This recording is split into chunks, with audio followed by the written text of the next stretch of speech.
Hey, Bob, Mr. Lincoln, I'm going to ask you to lead us in the pledge. So, call this meeting to order. Pledge of allegiance, Mr. Lincoln. Allegiance to the flag of the United States of America and to the republic for which it stands, one nation, under God, indivisible, with liberty and justice for all. Okay. First order of business this evening is the presentation of the program of studies for the high school.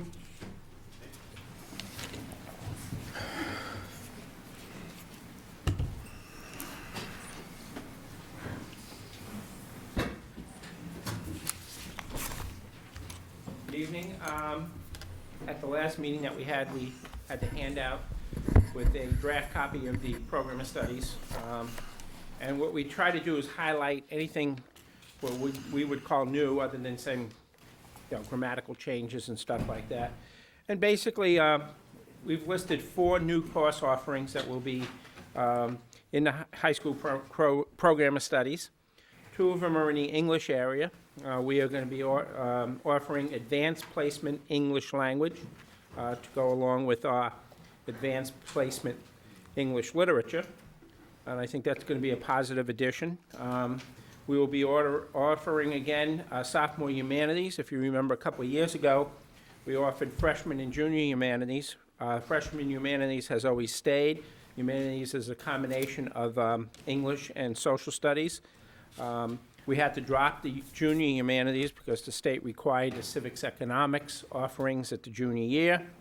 And we really like the humanities track, so we try to figure out a way how we're going to put in the sophomore humanities. So we've been working on that, and we feel we're ready to incorporate that into next year's program of studies and offerings.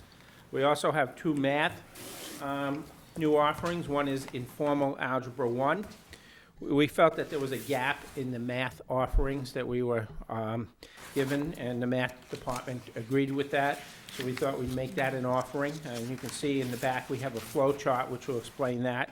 And the Integrated Math 4, which is a continuation of the integrated programs that we have from 1, 2, and 3.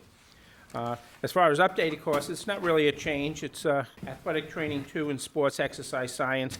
We're just renaming the course, and we're offering it with a little more science background than we did in the past.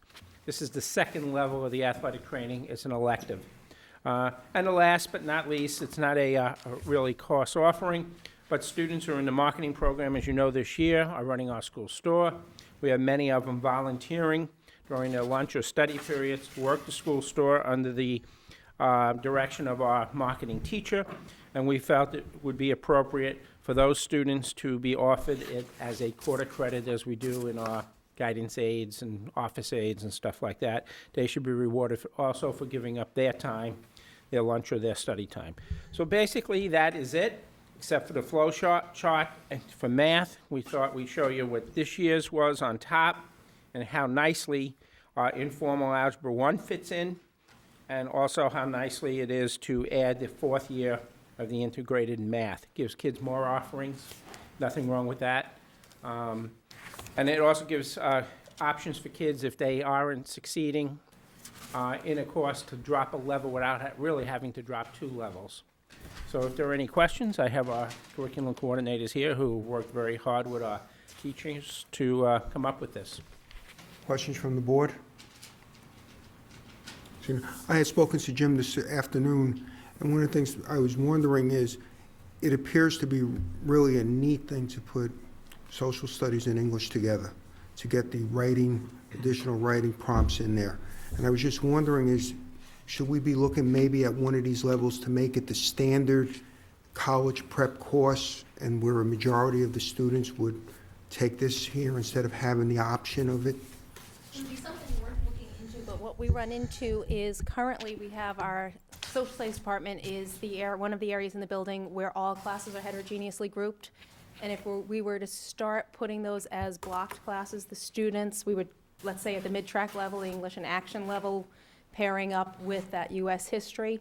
What that would then do is in the other U.S. sections of U.S. history, the non-humanities sections, we would wind up with just the honors level students and the non-college prep level students together. So it would take away that nice heterogeneous mix that we really like having as an option for students in social studies. It's worth looking into as a possibility in the future, certainly. Might be worth potential study of it. But at this point, we'd be afraid that we would lose that heterogeneous mix in the social studies Okay. classes. All social studies levels are heterogeneous, right through 9 through 12? No. Yeah. Up through 11th grade, 12th grade, the students can opt. Right. And also then, once they get into the upper levels, junior and senior, they can opt for the AP social studies classes and in those tracks. I think it's a good point. I think we're going to bring it, I spoke to Kim today, we're going to bring it up in discussions with our social studies and English teachers. The thing about offering humanities and also the English, and you give kids choices. For some kids, the humanities sitting in for a 2-period block is probably not a good thing also.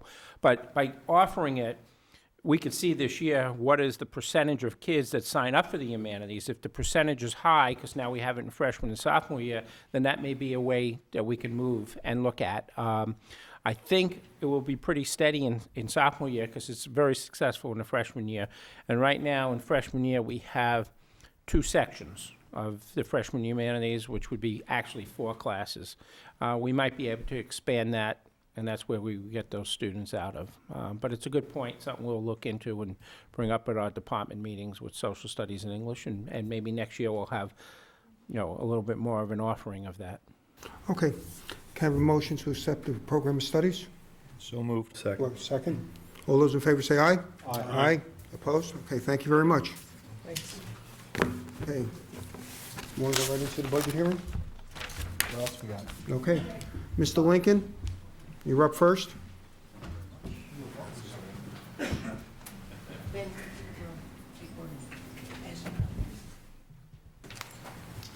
Good evening. I'm Bob Lincoln of the Londonderry School District Field Study Committee. A week ago, I was watching your budget meetings, and I saw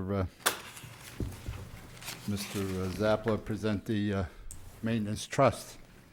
And I said, maybe it'd be a good idea if we presented our article. We've never done it just to the school board budget committee during the budget process. So I asked the chairman if it would be possible to come in and do this, and the superintendent, and they said I could come here tonight and present the committee's report and the warrant article for this year. Since being retired in January, I've had some time to spend a lot more time on this than I had in past years, and I'd just like to take a few minutes and just go over the committee and what we've accomplished in the past 22 years. The committee is, we have a committee. It's not Bob Lincoln. It's really a field study committee.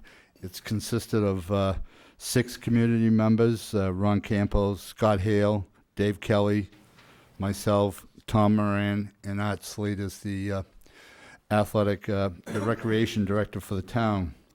The school district members are Peter Caro, business administrator, John Dalrymple, supervisor of ground maintenance, Mike Kobolasic, the athletic director, Ben Parker, who's the school board representative, and Chuck Zappler, the director of buildings and grounds.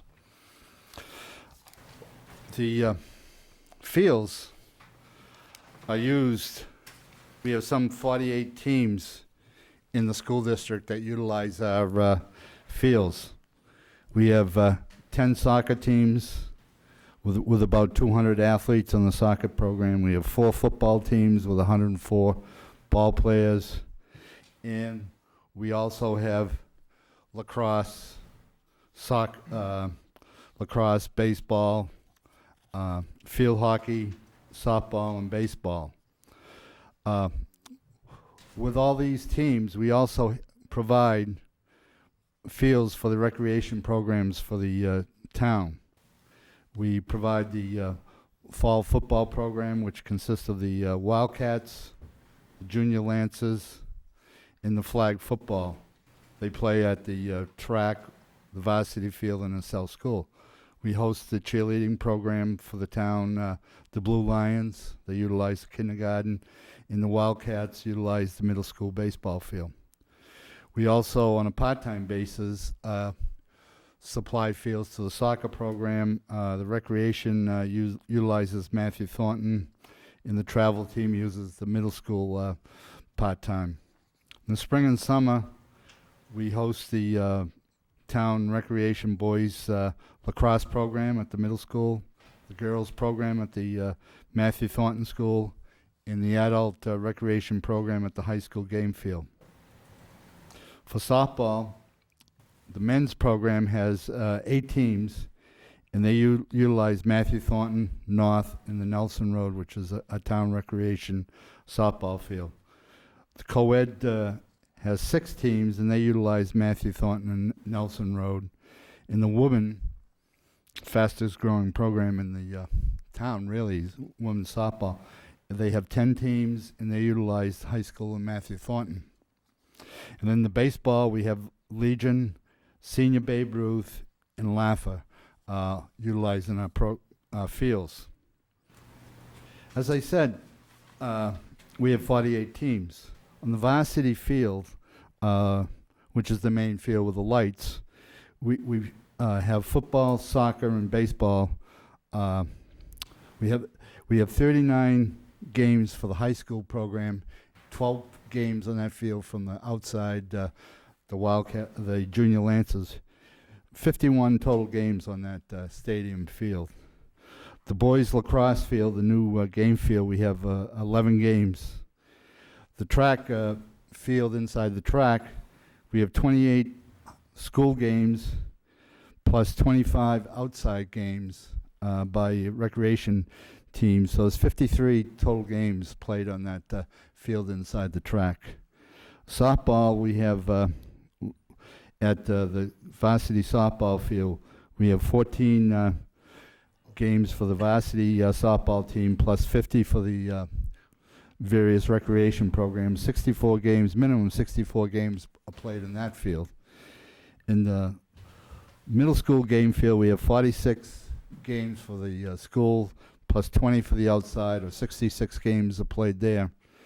In the girls varsity field, we have 44 games on the school side plus 12 on the outside for a total of 56 games. So you can see the fields are very, very well utilized by both the town and the schools. Over the past 22 years, we've received many donations to supplement the money that we have received from the taxpayers. I've listed these down. The football field, we've received the lights, bleachers, scoreboards, the press box, the sound system, the concession stand. Baseball field, we have the infield for by the Dugout Association, the press box by the Dugout Association. We've had the LAFA gives us the support on the baseball fields. The batting cage was a Dugout Association. We received granite steps that go down to the stairs that go down to the field, JV baseball field, and girls softball field given by the Londonderry Soccer Association. We've received lights for the practice field from the town of Londonderry. We've received foul poles and the benches and from the Scoreboard Association. And the Panthers and Wildcats helped with the parking lot at the high school and electrical and telephone lines to the press box. And Ed Thibodeau gave the fence around the Memorial Garden.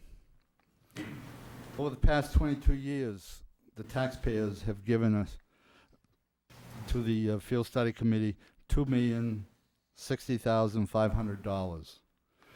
With that money, we built the girls softball field, the girls softball dugouts and press box, the high school practice area, the middle school soccer field, middle school PE field, JV baseball dugouts, football field, we revitalized it, the football, baseball retaining walls, the lacrosse field retaining walls, Lincoln Field, the Par 5 practice fields, the high school track, the high school PE field, the Matthew Thornton game field, the Matthew Thornton softball field we revitalized, the kindergarten area fields over there we revitalized, the North School field, the the North School irrigation, the high school irrigation ponds, the high school, middle school, and Matthew Thornton irrigation systems, the cross-country trails, the high school and middle school press boxes and storage buildings, 2 ticket booths, equipment storage building, storage and shop buildings, middle school press box and storage building, tractor and the attachments, which were the yoke rake, the top dresser, the slicer seeder, the vertidrain, the backhoe, the sprayer, and the water cannons. Bleachers, irrigation pump house, and lawnmowers. We've done all that for just a little over $2 million. So, over the past 22 years, we've been busy. We've received a lot of donations, and we received monetary support from the taxpayers of Londonderry.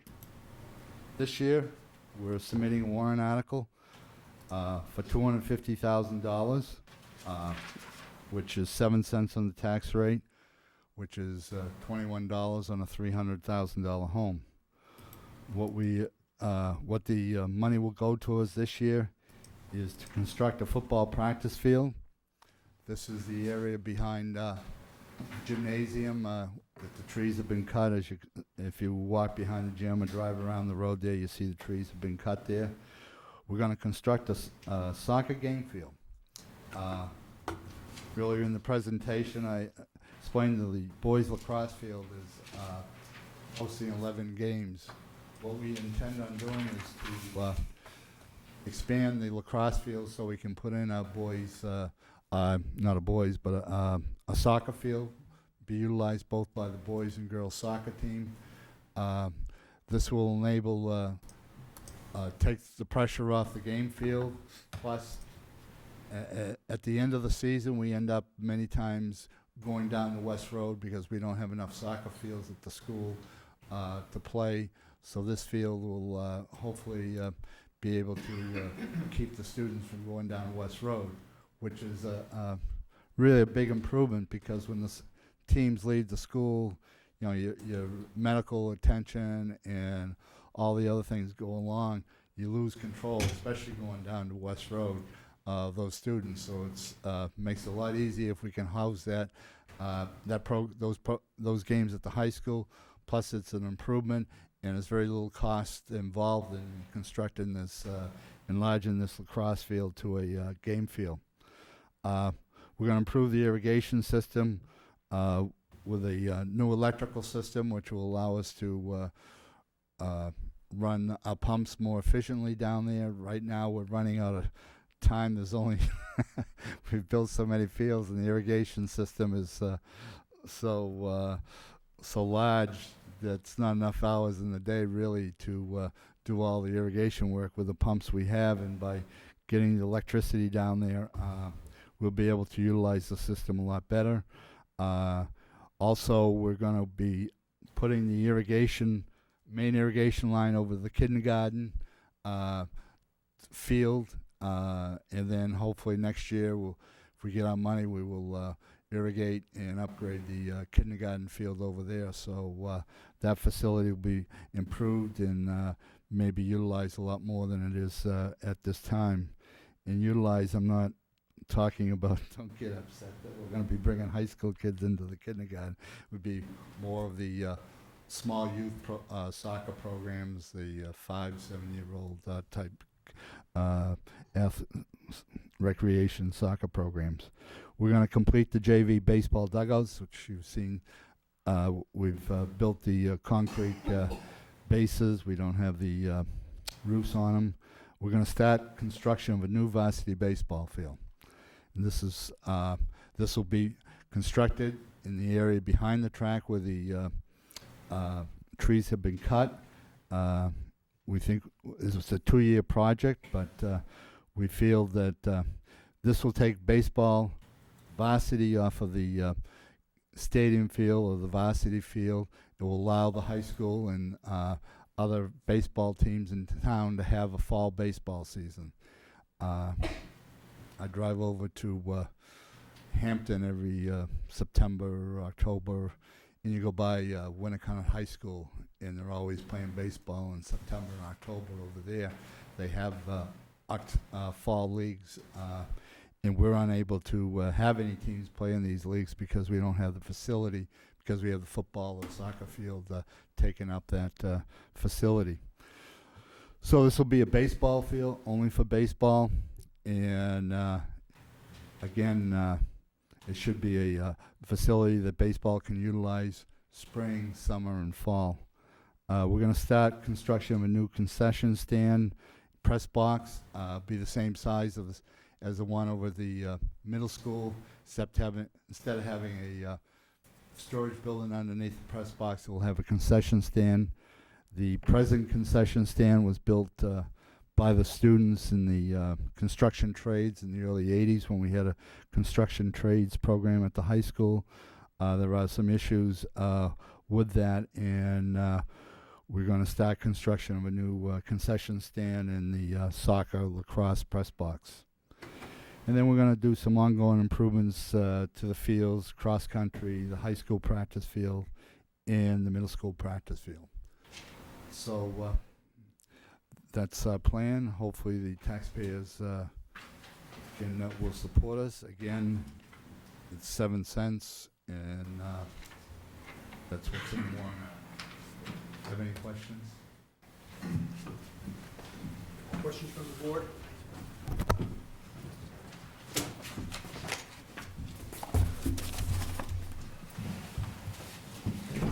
Questions from the audience?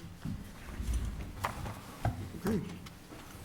Thank you very much, Bob. I have one other thing. Sure. In the lease purchase article this year, or the lease purchase part of your budget, there's money in there, $30,000 for replacement bleachers that we've requested to replace in the lease purchase. We've been lease purchasing bleachers over the last 10 years and paid for them over the 5-year program. It's worked out very well. These bleachers are replacements for the bleachers at the girls' varsity field behind Matthew Thornton. Right now we have portable bleachers that we utilize between the softball field and the girls' varsity field. These will be permanent bleachers, and thereby eliminating the portable bleachers. Portable bleachers are fine, but the problem with portable bleachers, unless you have smooth roads and smooth fields, take the bleachers over as you move them around. Over the course of time, the wells start breaking in the bleachers. Every summer we have a welder come in and spend a day or two welding some of these portable bleachers that are the welds are broken. And bleachers are very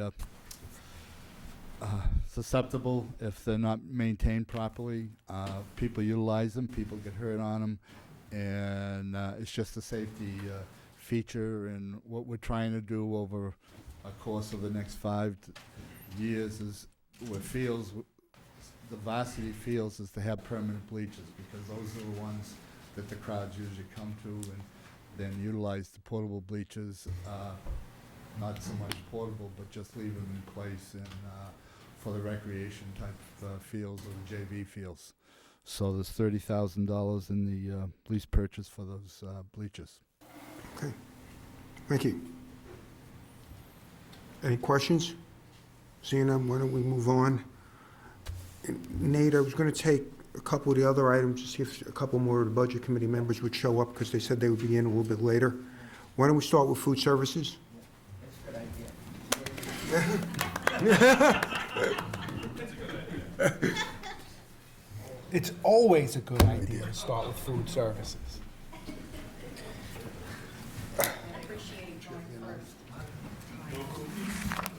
Oh, There you go. Oh, you're in charge of cookies?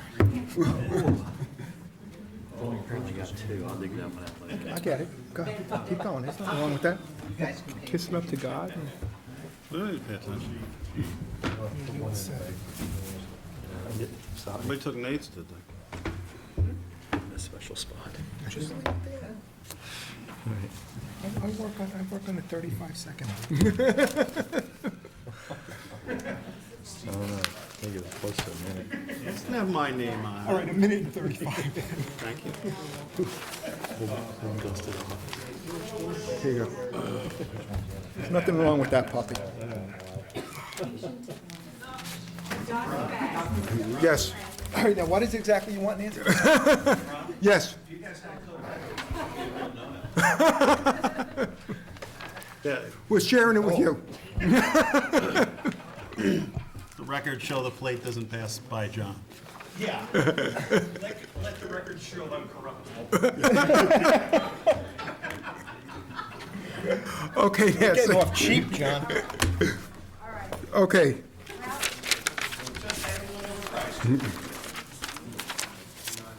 Should we turn the lights on? We're all set. We're all happy. We're ready to go now? You've all had your sugar fix for the moment? Okay. Here we are, food service. We're looking to spend,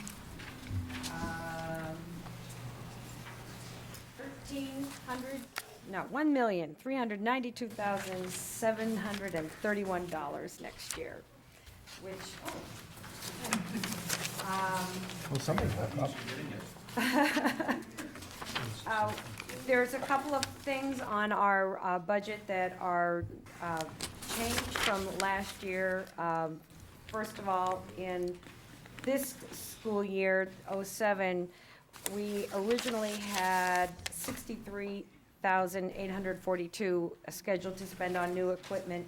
And because we purchased the South School dishwasher last year, along with 3 or 4 other schools, our equipment budget line will be reduced to $44,000 for this year. So you'll notice that difference in the pro forma that is the third page or fourth page. We're also, if you notice in the pro forma, wanting to maintain a $35,000 financial stability figure, so that we know a little closer to when we should be looking at a price increase, which is not for quite a while. We are presently running about 22,000 meals higher than last year at this same time. And also notable is Those in the that- studio audience, we're on page 583. We're also, this year, have 237 students receiving free meals and 157 students receiving reduced meals, which is up by 60 students and 23 students from last year. So we do have more students receiving free and reduced meals.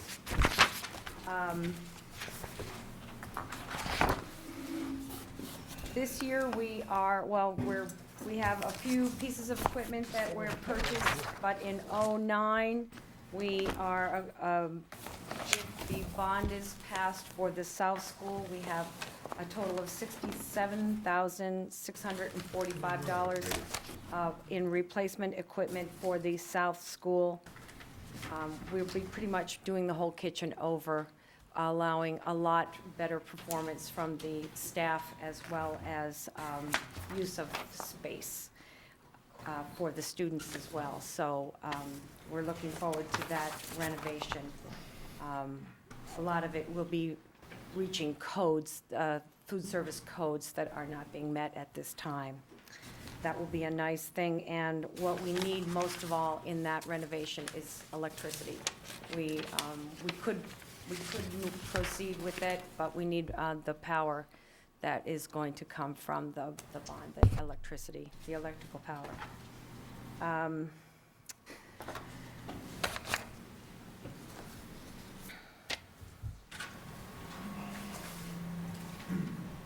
That's about it. That's all I've got to say. Nancy, you had said your expenditures were $1,373,500. For What- '09. '09, what you failed to mention was the fact that it's one of the few food services that the revenues cover the expenses here. And in the budget, Peter, is there a dollar in that line item? So this is a enterprise fund, for the lack of a better term, where the go-ins equal the go-outs here. So this does not affect the budget, because the revenue here is $1,392,731. So just put that out in the public, that it's self-funded Pretty self-supporting at this with the point. one. Okay, Dan? Nancy, you said that there's roughly $68,000 in capital improvements that are tied somewhat into the bond if the bond in fact passes. Is there anything critical at South School that needs to be put in place if the bond does not pass? We can't do anything without electricity. So, you know, the whole project is critical. There's no exhaust system. The pot washing sink doesn't meet code. There's quite a few things in the kitchen that don't meet the present-day codes. The reason I ask is for you to answer that way. And the reason you answer that way is that it's yet another indicator that people don't realize when they look at the blueprint of the plan or the building, that all these ancillary items will be taken care of, that if we don't do it, will have to be taken care of eventually anyway. Absolutely. So that's why I bring it up. So, The food you. service is paying for the equipment, right. but we do need what's coming from the bond, which is the electricity, the electrical power. Thank you. Any other questions from the board? Seeing none? Okay, thank you very much. Thanks, Nancy. Did you check with the budget committee? I'm sorry, Budget Committee, I apologize. Budget Committee, any questions? See, give them I was cookies? just gonna say, give them a cookie. Obviously, you're the only ethical one amongst us, Mike. I don't know. Okay, I was just busy baking. no. I figured I needed to say that. And he still doesn't want a cookie. It's tough to bake cookies in the science lab. Okay, Chuck, do you want to take care of buildings and grounds now?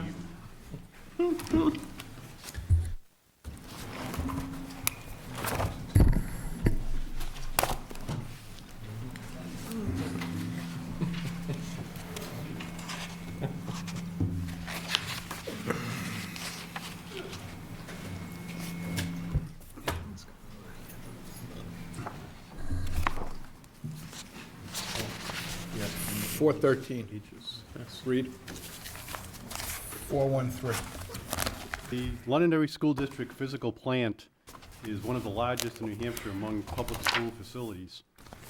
We have 7 buildings which total over 587,000 square feet and nearly 200 acres of grounds and playfields.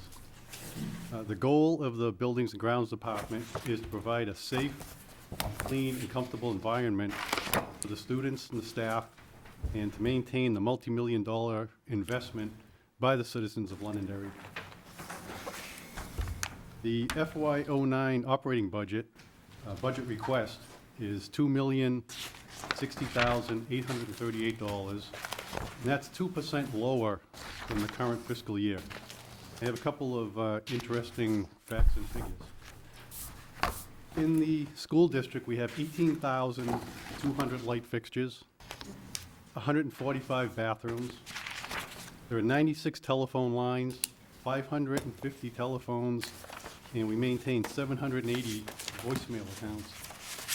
There are 920 pieces of HVAC equipment, 180,000 feet, that's 34 miles, of plumbing and heating pipes. Last year in the school district, we used 37,000 rolls of toilet paper, 110,000 trash bags, and 2,680,000 multi-fold hand towels.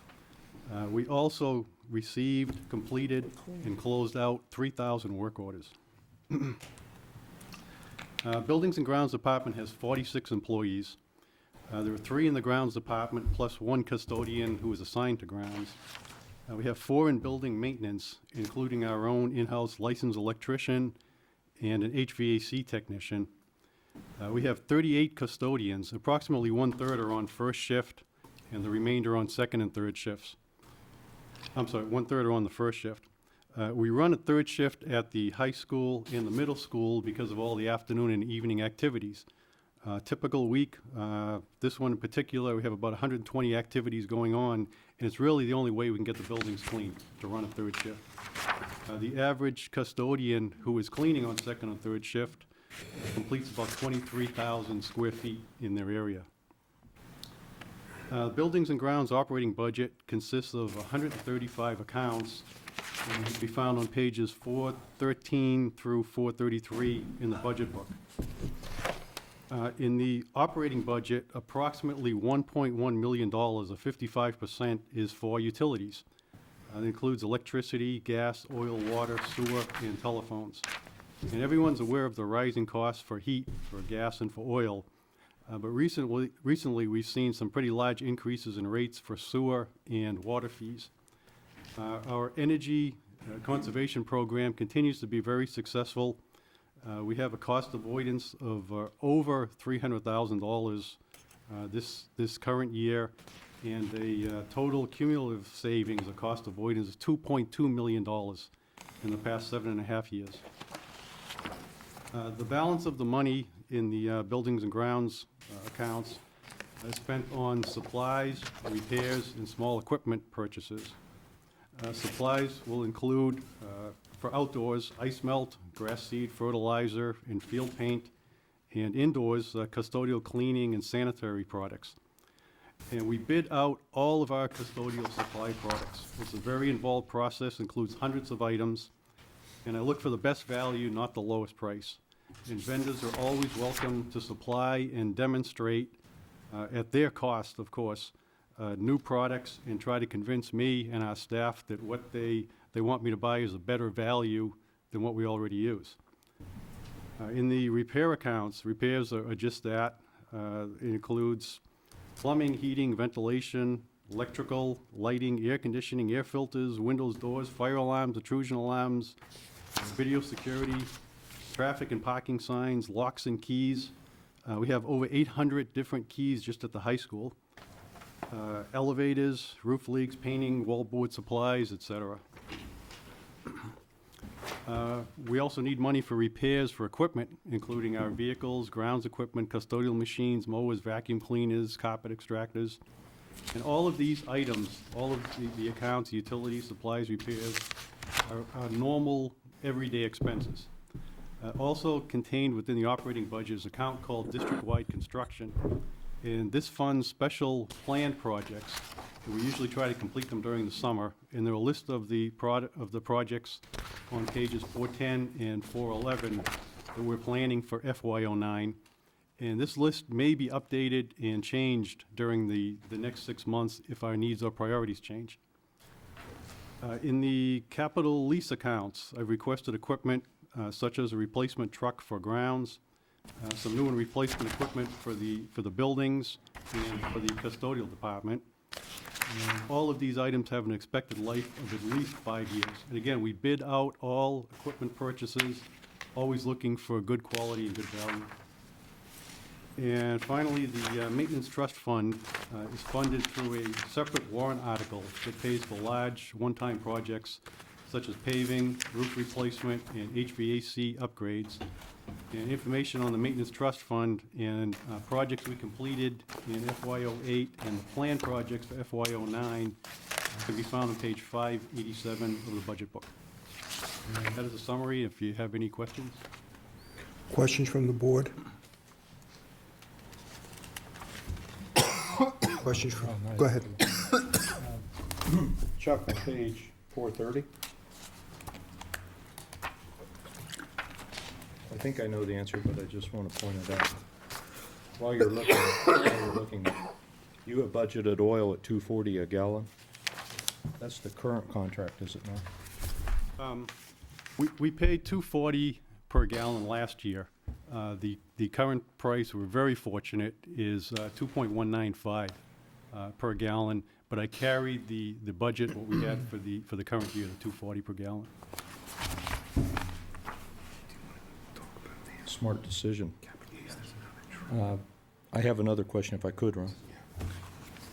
Go ahead. Last year, Chuck, were we not talking about potential savings from E-rate on our telephone service? Yes. Did we in fact see that?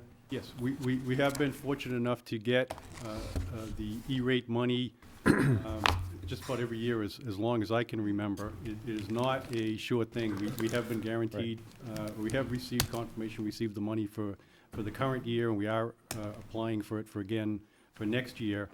And when we receive the funds, or the money is paid to the providers, and then we receive credits from them. Do you have any idea on an annualized basis what it was last year? I think it was about $12,000 or $13,000. Thank you. Ben?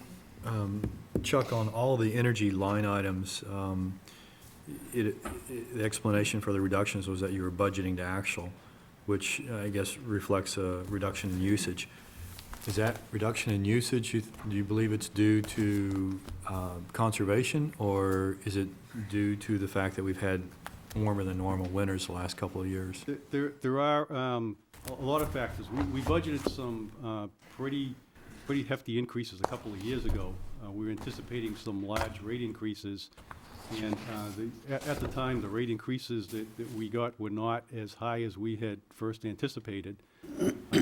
But it's a combination of the increases not being as much as we thought, the conservation efforts, and last year, last year this time, people were still playing golf. We had a very, very mild winter, yes. Right, and this budget is for This budget is... 08, 09. Yes. I was pretty careful with the electricity, the fuel oil, and the natural gas accounts, not to just look at last year, but to look over the averages of the past 4 or 5 years to see what we used for gallons and for therms, and to carry that through. So basically, it's an average over the last 5 years? Yes. Okay.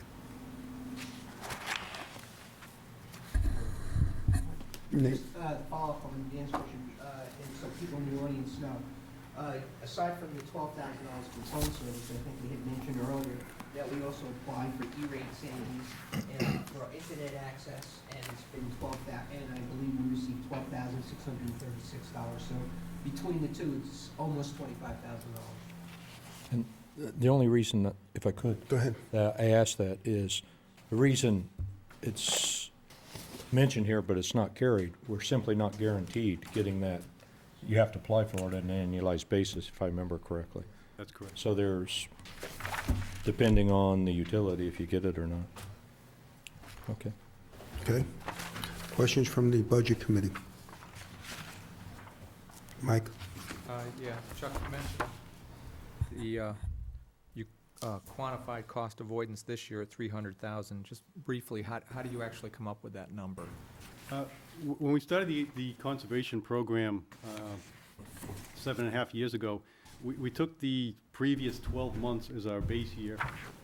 We have actual records of what we used for kilowatts of electricity, the amount of therms for natural gas, and gallons of propane and oil, and made adjustments for the degree days, and then we carried that forward. So if we were on a typical day in the winter, if the temperatures are the same now as they were 7 years ago, and we used 1,000 gallons of oil in the district, and with all of that being the same, we only used 900 gallons, then there'd be a savings of 100 gallons times the current price. And that's how we carry through all the calculations and the cost avoidance. Thanks. One more question. There's a couple items, and they're probably in the detail, but I haven't located them yet, called purchasing tech serve non-education. What is that? What page is that? On the summary page, 413. Care and upkeep grounds and building maintenance. There's 2 categories. Perch tech serve non-education. I'm just wondering what that means. Those items. Mike, the details on 422. Yeah, I was trying to find it before you got back. Oh, those things like this, septic tanks, portable toilets, parking lot sweeping, front end loading. So if you go to page 419, at the bottom of the page, where it says care and upkeep of grounds and the mowing, it says purchasing tech service non-education. All right, I'm sorry.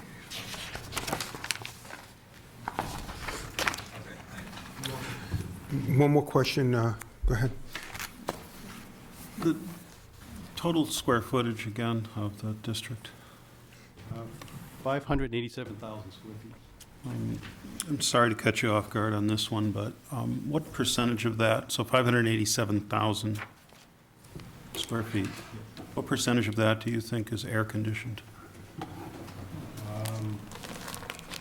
I would say about 10 to 15%. Thank you. Chuck, do you want to, over the summer, one of the things that I thought was interesting is how you were using the information that you received to realize that we weren't as efficient in phase one as the other parts of the building. You want to expand on that a little bit, what you did? We have information on what we use for, we've kept information, what we use for utilities in each school. So we can do the math and we can find out per square foot what's typical. And we were able to do that at the high school, break it down into phases. And what we found is that we had normally, in that we were using more electricity and more natural gas per square foot in phase one of the high school than anywhere else in the district. And we went checking and found that there were problems with the insulation in phase one above the ceiling. There's an area between the ceiling and the roof about 5 feet high and 910 feet around the perimeter of the building. And we went checking and found that there were a lot of areas where the insulation had collapsed or had folded in, but you couldn't see it just by looking at it. You had to actually go and check on it. And we did some calculations and found out that we could probably save a lot of money if we corrected the heat loss in this area. And we contracted with a company that does foam insulation. It's the same company that worked for us at South School during the remediation project a few years ago. And they came in during the summer, in a couple of weeks were able to apply insulation, or an foam insulation barrier all around that area. The cost was a little over $70,000, and we think, we had estimated we were looking at about a 2.5 to 3 year payback on the energy savings. And we're starting to get some of the numbers in now, and it's looking very good, and in particular with the very cold weather we've had. So we're already saving some money pretty quickly on that. Okay, thank you. Any other questions from the audience? From the board? Seeing none? Okay, thank you very much. Okay, Peter, do you want to, okay, Sean?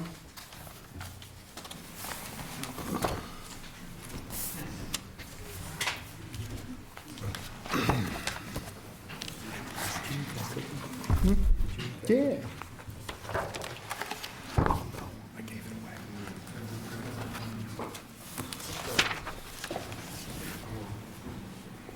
This is my first opportunity to present my budget to the school board. And as such, I'd like to take just a moment to thank all the people that have been so generous with their time and support and expertise and knowledge and sometimes wisdom and always acceptance. So my sincere gratitude to the board, to Nate, the budget committee that I've been working with, my colleagues that are here and those that are not, particularly those on my team, Brandon, Tom, Roger, Ronnie, and Wayne. It's really a good group and we're lucky to have them. I'd also like to offer a special thank you to Peter Currow. Peter's been very helpful to me in my transition, sharing his expertise and wisdom about the department, the district, the people, and he's been a godsend to me, so thank you. I have a few statistics that I'd like to share. We don't have a tree octopus. We don't have a karaoke machine. But Brandon and Tom did want me to make sure that they get on the list if that becomes available. What we do have, though, is some 4,000 users, 3,200 of which are students and another 700 or so of staff. We have almost 1,300 machines. That doesn't count peripherals, network devices, printers, routers, switches, or the miles and miles of cabling that we have. All this runs on 2 platforms across 2 logical networks and produces about 250 gig, or a quarter of a terabyte of data a week. During that same time period, we receive between 100 and 125,000 emails. And at any given point, we have over 200 different software applications running somewhere in the district many of which are part of Sue Ballard's group and are directly aimed at the delivery of curriculum. So the reason I mention this is not to pat myself on the back, but to give you an idea of the level of pervasiveness of technology in the district, and also to provide what I think is some clear evidence on the level of integration we have. It's something I'm proud to be a part of. My budget for fiscal year '09 is $350,240. This is an increase of $38,990 over last year. That increase can be traced to primarily to two accounts. The first of which is professional services. That saw increases because of the student information system and because of web hosting, both of which I'll talk about momentarily. The other account that saw an increase was district-wide software. Again, there's two drivers of that. The first is the inclusion of Adobe Creative Suite 3. This is software that's going to run at the high school in various design and technical classes. It was brought by Diane Malley to the Tech Committee as an initiative embedded through that process. The second item is the upgrade of 3 of our databases from SQL Server 2000 to SQL Server 2005. That's the latest version. This is part of a 3-year upgrade to transition all of our databases to SQL Server 2005. With that, you get better performance, reliability, security, and an integrated developer environment. The software inventory that displays that is on page 561. A couple of items of cost savings or cost avoidance. First of all, we expect a 39% reimbursement on the cost of our ISP fees from E-rates. We have a $3K reduction this year in the new equipment line item. We have a web filter that we installed, which is $6,000 less in support than the previous vendor, provides the same functionality. And lastly, I want to mention something that we, our groupers, particularly proud of, and I personally want to encourage every opportunity we can, and that is the internal development of software. Tom Cranmer is our database administrator. He's also a very talented web developer, and he's built a number of applications that we use extensively internally, one of which is nursing software. This is a direct replacement for some software that we had purchased. Another something we've heard about at board meetings quite a few times, and that is the benchmark data that Mark and his group report on. Okay, my executive summary is on page 509. I am loosely going to be following the 5 bullet items that are there. The first of which is a plan to increase the bandwidth coming into the district. This also came from the Tech Committee, the initiatives included on page 516. A little bit about where we're at now. We currently have a contract that expires on June 30th of 2008. Through that contract, a local ISP is providing 2 bonded T1s to come into the high school. Total bandwidth is 3 megabits per second that's providing. And this is really not enough for the kinds of things that we do and the kinds of things that we want to do more of, a small list of which is on page 509. You can observe that. I've observed that in watching video conferencing at the middle school and the high school, and sitting in on Elizabeth Juster's tech-enriched English classroom at the high school as well. I can also tell you I've seen utilization reports from our ISP that show we have 100% saturation of our T-line for the vast majority of the school day. And I'll also tell you that I spoke to a number of other local districts of similar size that run similar, that have similar internet demand, and they're all running at least a T3 line in various designs, which is at least 9 megaseconds. So where we want to go, I've got a network diagram on page 515. I can discuss that at whatever level of detail you like, but the highlight of which is we're going to bring our total bandwidth from 3 to 22 megaseconds by combining a solution of cable and traditional digital signal or T-lines. Hannah Montana would tell you this is the best of both worlds because we get the high speed and low cost of cable and the high reliability and availability of the digital signal line, which is required for things like video conferencing that demand guaranteed bandwidth and have a low tolerance for fluctuations. The other nice thing you get from this is because our internet service is coming from 2 different sources, if there were going to be an extended outage of either one, we could go to the high school, change the service routing rules on the firewall, and point all the traffic to whichever line was up. The other good news about this is there's no additional cost on a monthly basis for this. There are a couple of routers that we'll need to purchase, and we'll discuss those when we get to the capital lease. Student information system. There's a couple of things in here, and we've talked about this a little bit, and the board was kind enough to approve this at the meeting last Tuesday, so I'll just give you some highlights. The RFP and the project implementation plan is in your packet, beginning on page 521. If you'd like to see the proposal from X2, the selected vendor, let Peter or I know.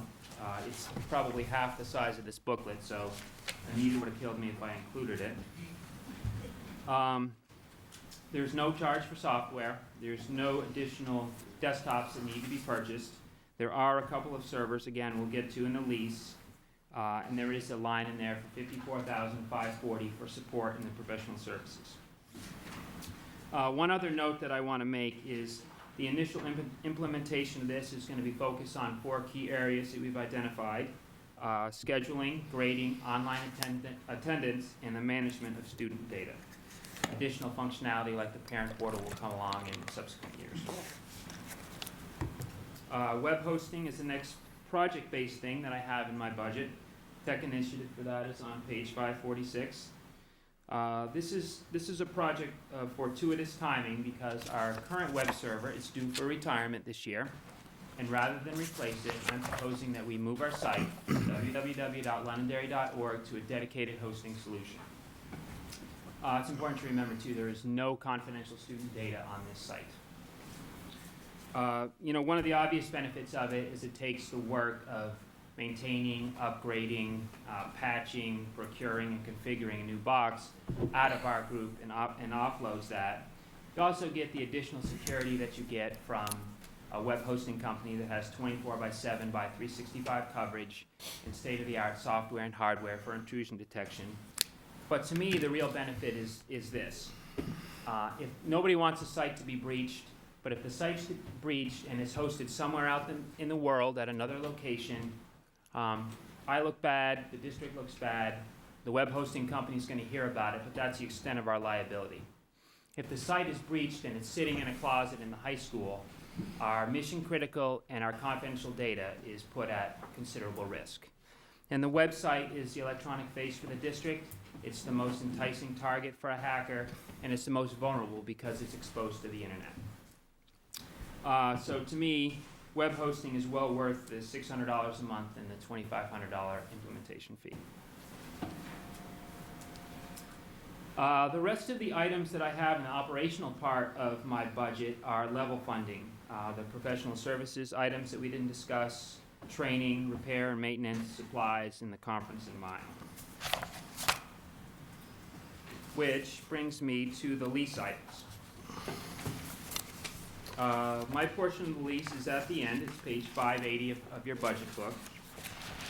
I have a couple of caveats before we start. I've included also, beginning on page 551, some detail arranged by the school of the backup for the PCs that I'm requesting.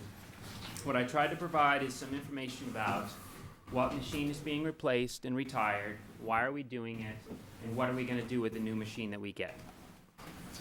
I want to also mention that School Dude, our work order processing system, is providing us with quite a bit of good data, and this is stuff we're going to be able to use more and more going forward to evaluate what machines need to be replaced.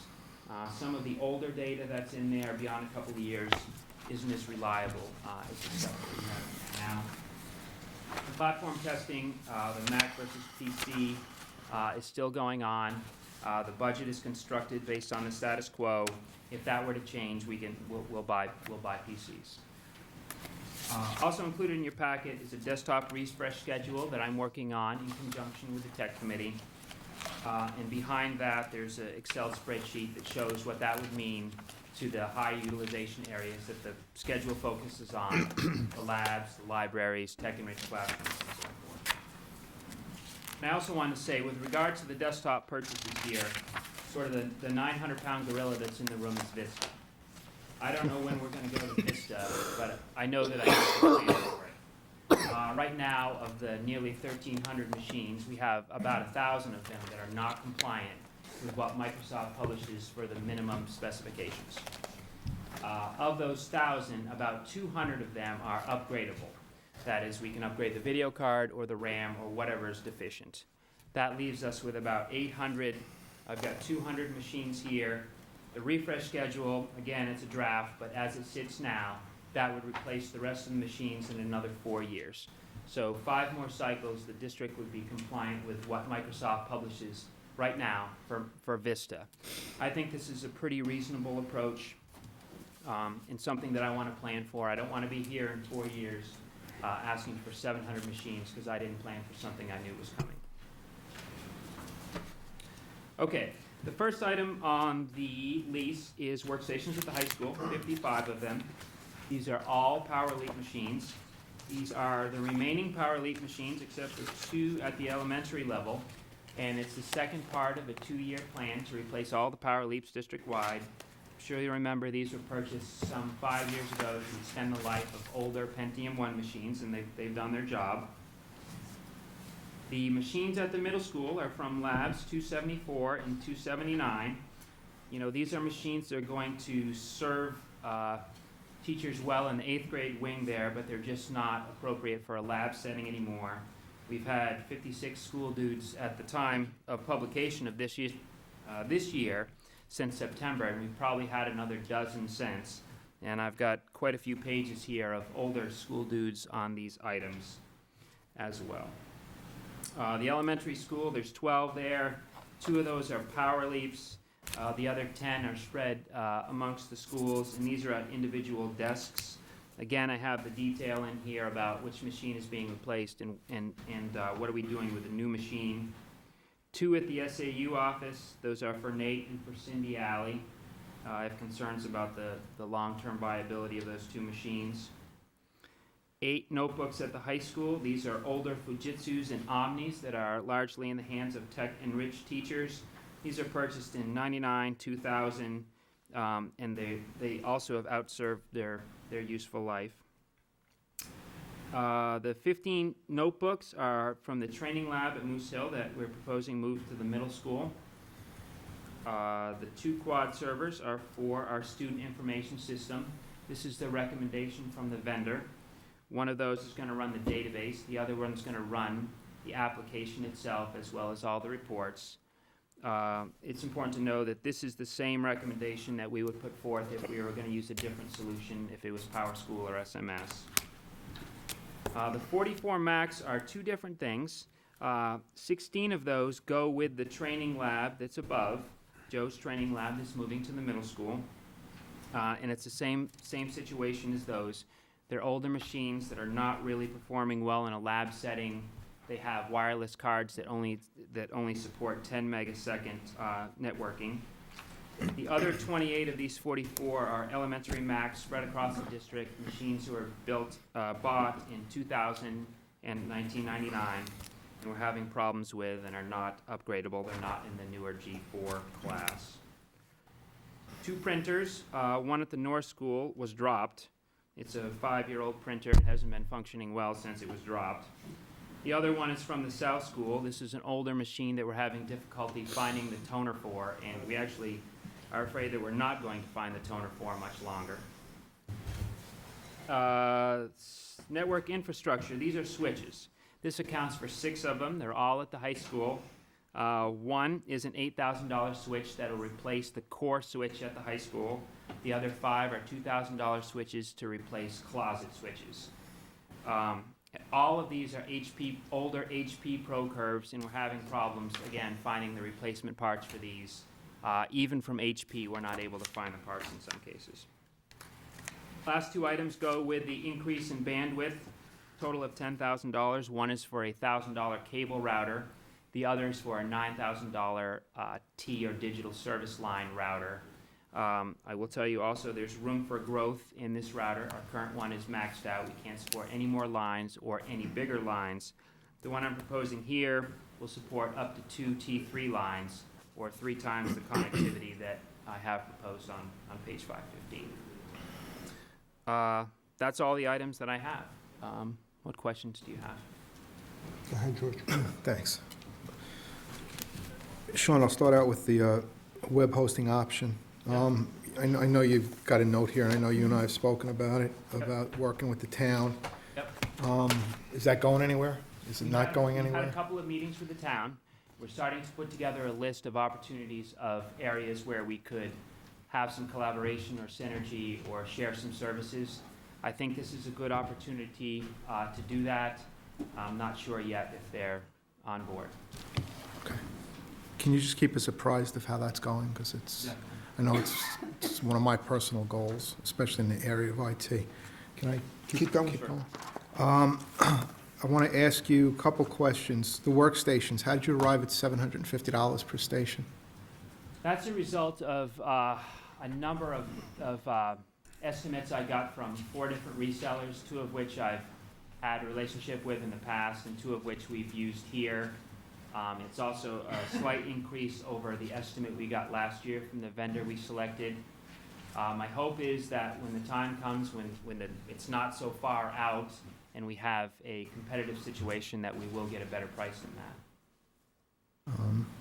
Okay, because I know one of the questions that is going to come up will be, if I can go to the internet and buy a machine for $400, why would I pay $750? So, and I mean, I understand what the differences are, but we need to be able to address those issues with our taxpayers. When we have the opportunity, when there's a competitive situation out there, I think we can force vendors into better pricing.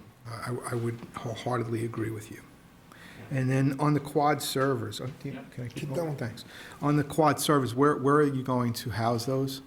Those are going to be housed here in the district office, in the same place the SMS servers are housed. All right, how secure is that? Physically secure? Yeah, it's secure. I don't think that, there's the physical security of the building. There's also the technical security of the boxes.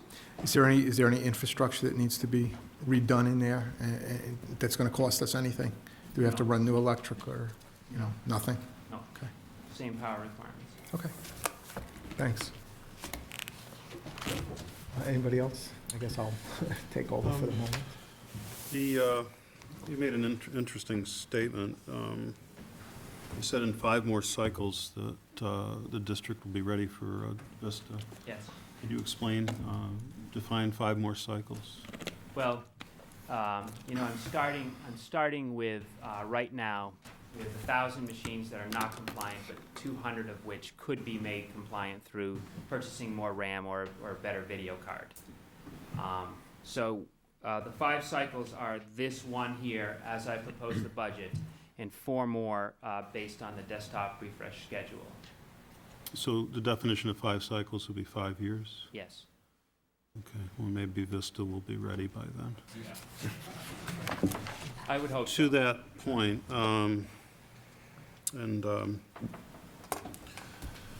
to that point, we don't search to upgrade our operating systems on a regular basis in the district, do we? Don't we upgrade our operating systems when we change out our hardware? Well, there's two different ways I would answer that. At the desktop level, we are looking to stay on Microsoft XP where we are now, XP Pro. We don't have any plans currently to upgrade, no matter what comes on these machines, if anything comes out. The point we'd look to upgrade would be if there was some software that required Vista, if there was some curriculum demand for Vista, or if Vista or XP Pro simply wasn't available anymore. I would like to start evaluating Vista internally and testing it and finding out what really are the system requirements. Sometimes Microsoft is a little optimistic with their requirements. But isn't it more, and from a personal standpoint, set aside a lot of time to practice with the Vista. Yes. I just downgraded back to XPs on a few systems. Yes. But from a practical standpoint, let's use for an example the labs Yep. that will be installing CS3, the Adobe Suite, the latest Suite products. Yep. in those systems, we must be installing new hardware with a good amount of memory Yes. and XP Professional. In other words, we Yes. wouldn't try to force the new CS3 onto some of our old Pentium platforms. Oh, right, that's a good point. And then you Adobe CS cycle out those, Yes. the Pentiums that are in those labs to or desktop systems for teachers or assistants. Exactly. The Adobe Creative Suites has requirements that are pretty similar to Vista, actually. And we own one copy in the district right now. Dan McLeod has it. And we tested that version on the machines in the lab where we're proposing installing this. And it actually ran pretty well. Better than Creative Suites 2, actually. Okay, I was pleased with the network upgrades that you talked about. They're very progressive, and the options of having a backup service is a good idea. And particularly, I think that you've entered into the frontier of utilizing our cable services for networking, which is cost-effective, though not guaranteed. Yep. And I think that that's a good option for day-to-day service that hasn't been looked at the past, so I'd like to thank you for that.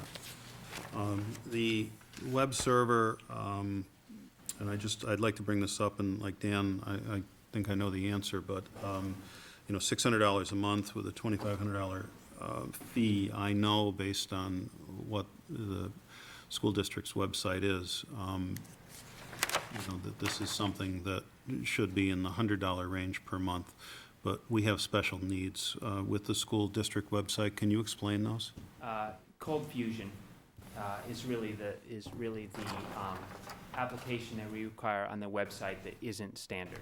Cold Fusion, SQL Server is really the difference between the sort of standard options. So we couldn't take our package that we presently have, as you called it, the face of our school district, and just pop it onto a Linux system with MySQL running on it. It has to be this Cold Fusion option. Is that correct? It has to be Cold Fusion without redesigning and rebuilding the website. That's true. Okay, thank you. Dan? Can we turn to page 565 for a minute?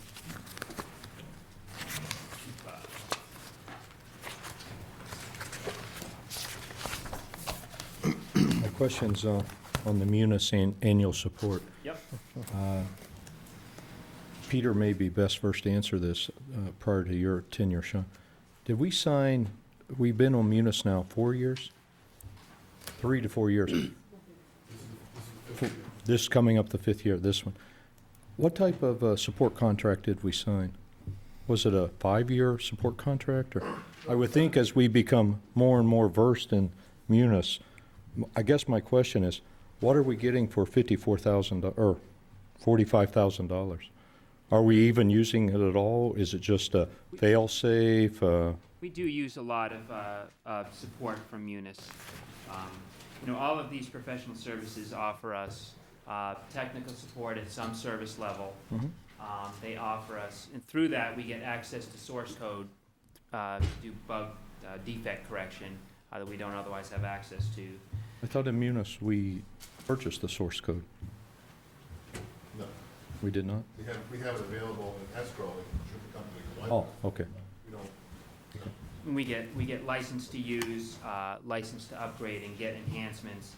And in some of these other cases, but not Munis, you get hardware warranty as well. But do we have, is this a 5-year flat contract or? no, an annual support, annual renewal of the support guess- contract.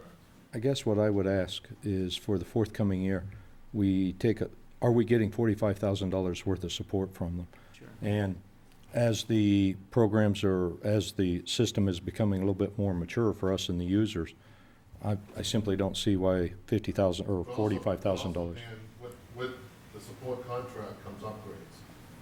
Upgrades, whether it's an upgrade of software or an upgrade, how the tax code will change, and so payroll would always get. So those upgrades, small, medium, or large, come with the support contract. you So, get- so in this support contract is the HR module too? Yeah. yeah. But again, we're still not fully implemented on the HR module, so, We're working on it. so we've been paying support for something we haven't yet implemented? In I that guess. particular case, in that one particular case, I could say you're correct. Although again, the HR online module, as we talked about earlier, is on as a rebasing. We are slowly Right. working our way towards Okay. the ability of the employees to start editing their benefits online. So it is up, and people are using it on a read-only basis. I mean, I simply don't know. I can't judge, but other than that, all I'm asking is for, are we getting $45,000 worth of support? And sounds like this last year we have, so it's just something to bear in mind as we go forward, so. I mean, 45,000 for upgrades for tax regs and things like that just sounds expensive, but if they are providing us something in addition to that, that's fine. It's just, you see my question though? And the thing with Munis is, HR support uses it a little bit. Accounting support, we use a payroll, is the one, because the Understand. complexities of our payroll processing, Sure. is talking to Munis probably every other week. At least. So, Oh, At least okay. somebody calls them that often. so Do we analyze why we're calling them though? it's really comes down to how school districts, because of the amount of complexities on our payroll, will challenge, I'll use that word, the Munis system sometimes. And I don't think it's just Munis. I think it's the way school districts and the FTEs and the stipends and all that play, challenge the payroll systems on. So every once in a while, something will come up that's completely not a normal processing. Okay. And then phone calls are made and, I mean, are we getting 45,000? Just something maybe keep an eye on. Right. Thank you. I'm all set with that. Steve? This won't be a question for Sean, it would be for Peter, I expect. When's the last time that we took a look at handling our payroll with a payroll services company?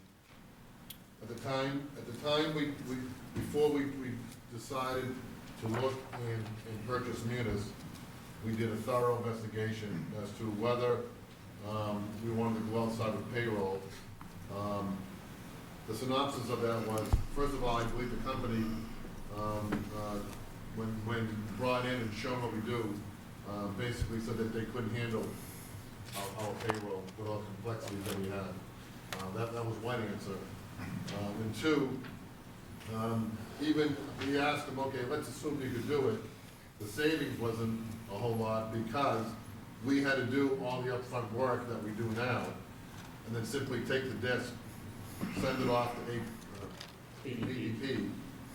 They would process the checks and then give it back to us. With the amount of stuff we're doing now with, actually, I hate to say this, the online, HR online system, where we're now doing direct deposits, we're now electronically sending people who get electric deposits, we're not printing anymore, though, we're sending them via email.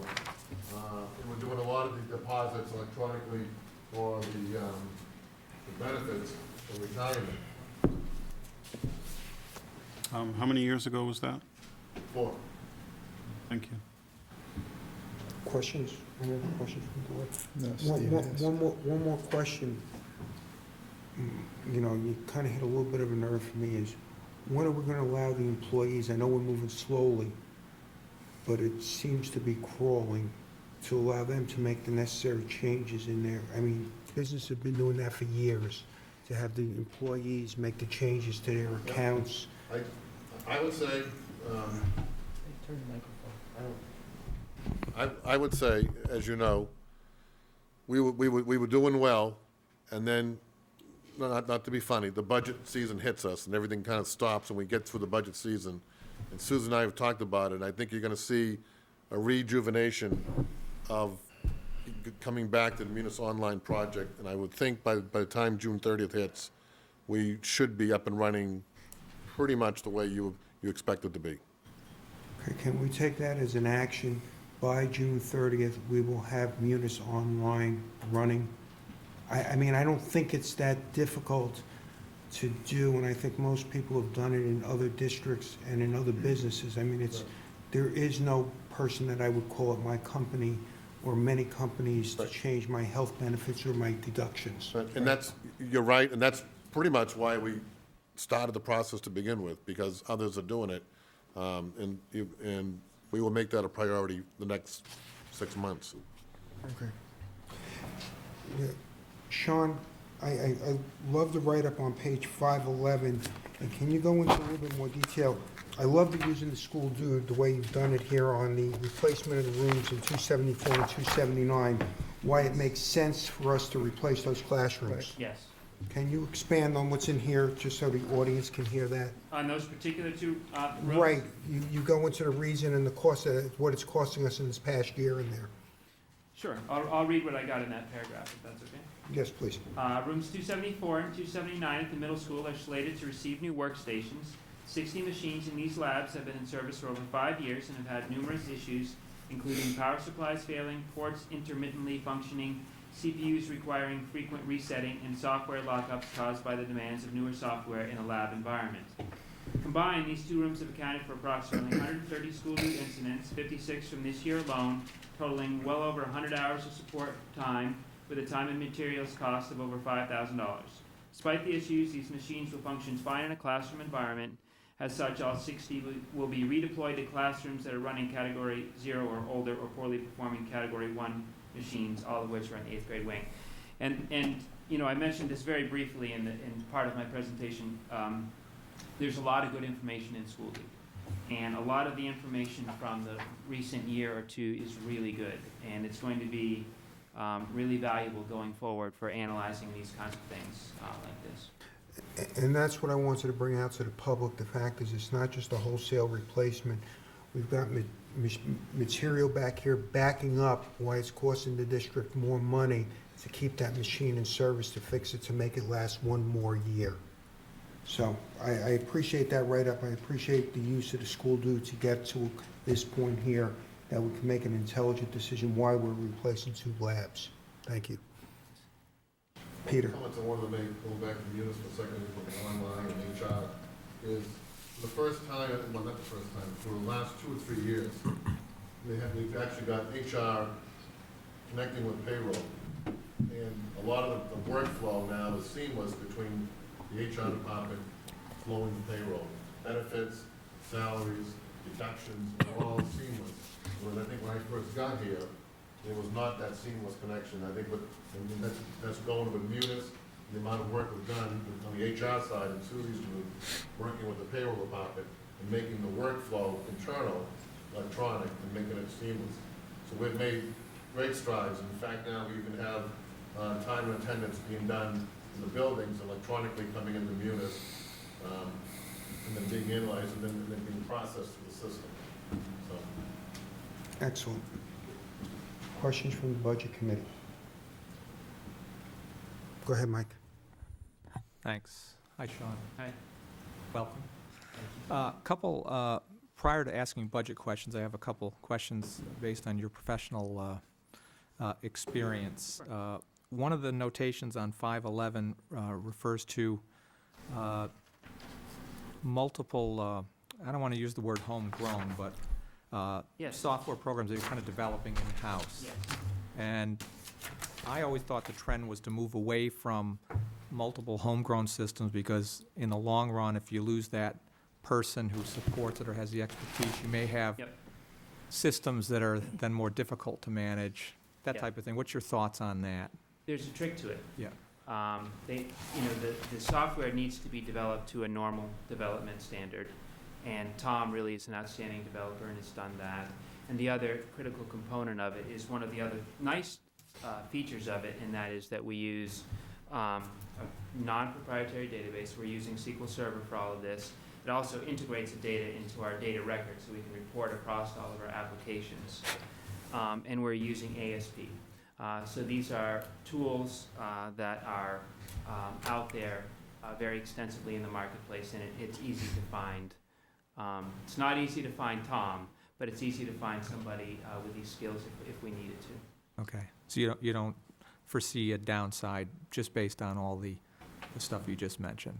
I really don't. I think it's a nice solution. I think that it saves us some money. It does integrate the data into our record, and allows us to report across systems. Okay. Paragraph right below that talks about something that's been talked about for a while now, and Yep. it looks like there's efforts underway to study whether the district should go to a single desktop platform, which I'm very interested personally in seeing happen. What's your professional opinion on that? Well, I don't want to give away the ending. Okay. Uh, In terms of being an IT, You get thrown off the hook on this one. Okay. he's the IT director. I know, but this is a final recommendation that will wind up coming from me. What we have done is put in place an action research project that was started this year to compare apples and PCs. Sue worked very diligently with Sean and some members of our staff to do a controlled study on the utilization of Apple and PC based on the specific applications and uses in the elementary school classrooms and based on specific instructional components in the software. They're in the process of completing this action research study. Once that study is completed, we'll report out to the technology committee, and that should be in late spring or June. And then, based on that, we will then make a recommendation to the school board as to whether or not we're going to continue with 2 platforms or go to 1 platform.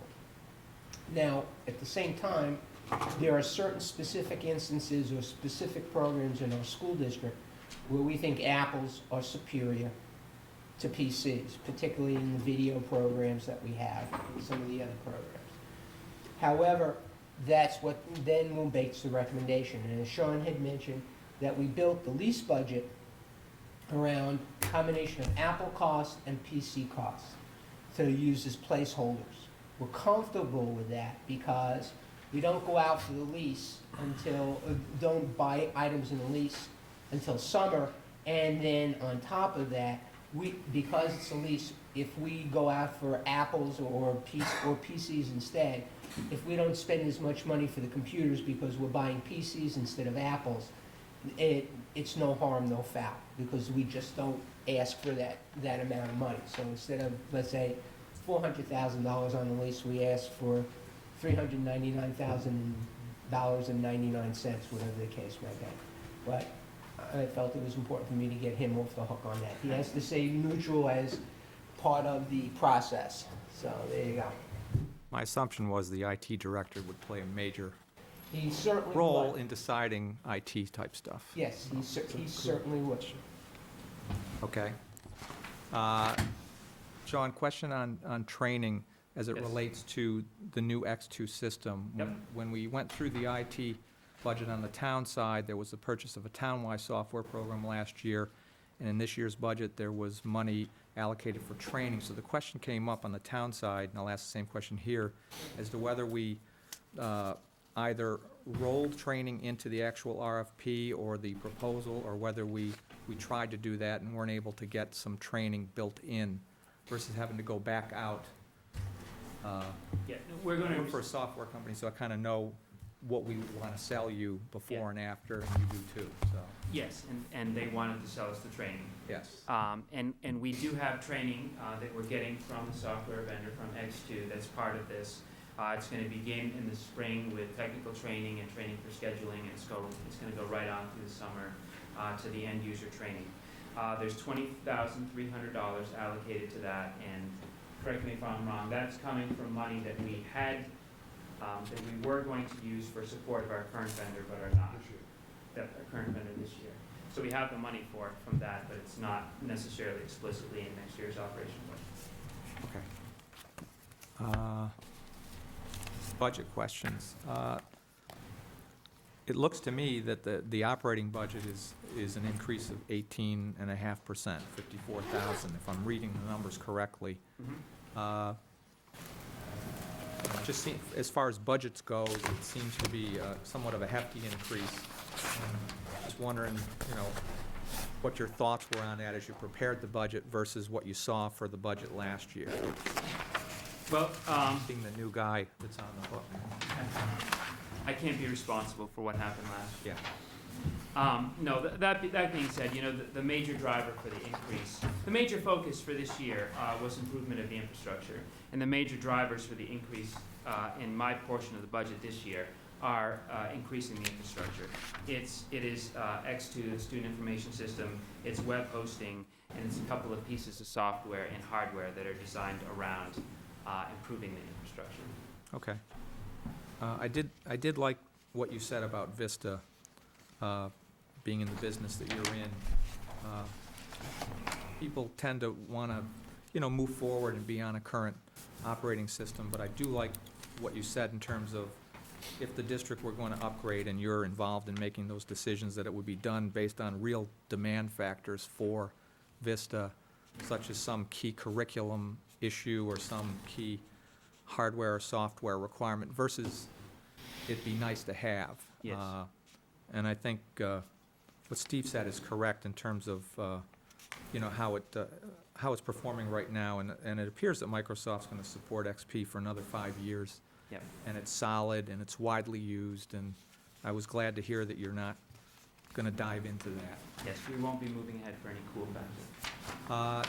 Question that came up last year under the professional services, the $10,000 for the consulting. I think a lot of people remember that. Yep. I see it's in there again, and my individual hope was that when an IT director was brought in, we could just simply get rid of that. And I was wondering why we would still feel the need to have consulting in there with now a director level person kind of doing strategy and tactical stuff. Sure. My hope also is that, we could cut down on this line item. Some of it, I'll tell you, is it's not really intended for strategical level things as much as it's intended for really low-level technical. If we needed, for example, if something happened and we needed to support a homegrown system and I needed a consultant to come in and do some development on that, this fund would be used for that. Or for any other short-term hardware or software need. Okay. And Mike, I don't want to use the word a placeholder, but it's a budget item in case something happens. For instance, we have 2 servers go down, and for whatever reason, we can do it, but it'd be a lot easier, a lot quicker, if we brought in professional help. I'm going to use TurboTech, just an example, to get those servers up and running in a day as opposed to 2 or 3 days. That's what that money is for. Frankly, I think Sean will agree, we hope we never use it. Yes. But if we ever have to, we didn't want to not have the money or take education or curriculum or something else away. That's there in case, it's an emergency $10,000 item. Okay. And the last thing is a comment about what George said in terms of, any type of efficiencies or synergies or simply put, ways to save money for the taxpayers by partnering with the town. As an individual budget committee member, I'm all for that. I'm hoping that we see something out of that, and we look at the town and school budgets collectively as one kind of thing. So we'd be really interested in hearing whatever you're trying to do with the town and whether there's movement or not. Sure. Yeah, I'd be happy to report back on that. Okay, thanks. Any other questions, Budget Committee? When you spoke about X2, the parent portal, that's not FY09, it's FY10, so it'll be this following year we'll be implementing that, correct? That's correct. Okay. Okay, seeing nothing else on the IT, thank you very much, Sean. Thanks, Sean. Okay. Peter, you want to do your stuff, and then we'll finish up with curriculum, and we'll go from there. The budget detail starts on page 231. What we thought we'd do is, since we had a drastic change in the health insurance, we thought we'd pass out a different section. That way we don't have to keep making notes. Thank you. District office, as you know, is approximately 6,000 square feet. For that building, we have an $18 million budget. It's a good way to start. Luckily, the microphone's not pointing at his mouth. First section of the district office is really the school board-related items. You get the school board, the cost of district meeting, school board, professional services line, supplies, dues, the audit, and legal. Those are pretty much where they've been the last few years.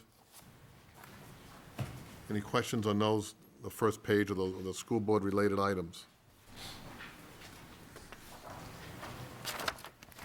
The next page, we get into the office of the superintendent, purchase services, repairs and maintenance for all the equipment in the building, the lease and use of the copiers, postage for all the district-wide mailings that we do, advertising, and printing. Printing is really the cost of the insider press. We cover that for the district office in other forms.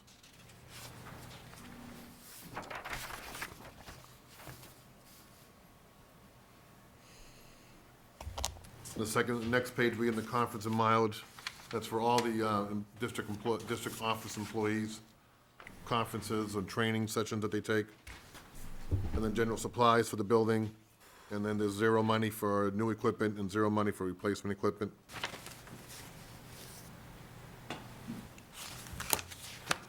The real new piece. I'm going to interrupt on that. And there's zero money for that equipment because it's in a lease. For the district office, there's no new equipment, either in the budget or in the lease. He just showed us new computers for the district office Okay. in Sean's budget. When I'm talking about equipment in district office would be furniture, Okay, that kind of stuff. thank you. Really, the real one new piece is at the bottom where it says, business support services. And it says business office purchase services. And then the normal budgeting for equipment and supplies in district office, there's $6,600 in this line for storage unit, 3 storage units. What we're asking or proposing for is to rent 3 storage units for all the data that the district now has sitting, as we call the beach, which is under Phase 1 at the high school. It's getting too much for that area. It's not an appropriate area for this kind of data. It's not a secure area for this data, and it's just an accident waiting to happen. We moved it there for a temporary, for temporary purposes, and this is the budget year that we're asking to put that data in a more appropriate setting or environment.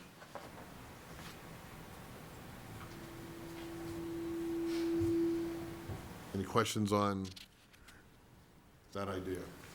Okay, I don't have a question. I mean, my concern has always been, from the first time I realized the beach was even there, is 99% of that's paper. Yes. Literally underneath a wooden structure. Yes. That's of grave concern to me.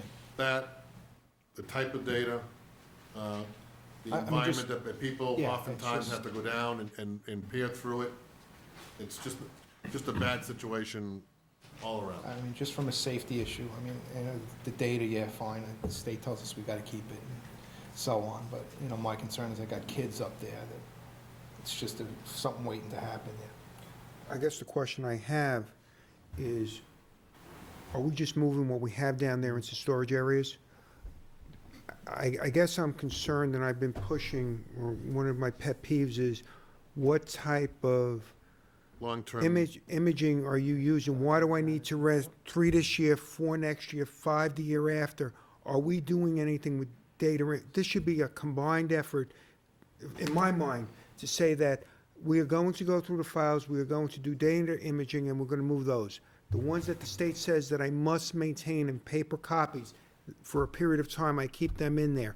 But we're not doing that. We're just going to take one place and store someplace else and just forget about it, and it's going to be a constant annual cost, in my mind, that'll just keep growing every year. We're gonna say, well, you need another one, and just pick up the extra cost.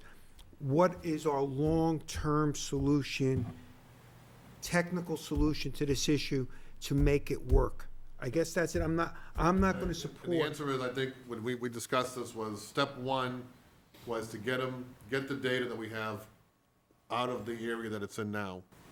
If you remember, in the IT committee, we've talked about document imaging, we've talked about fiche, all those are possibilities.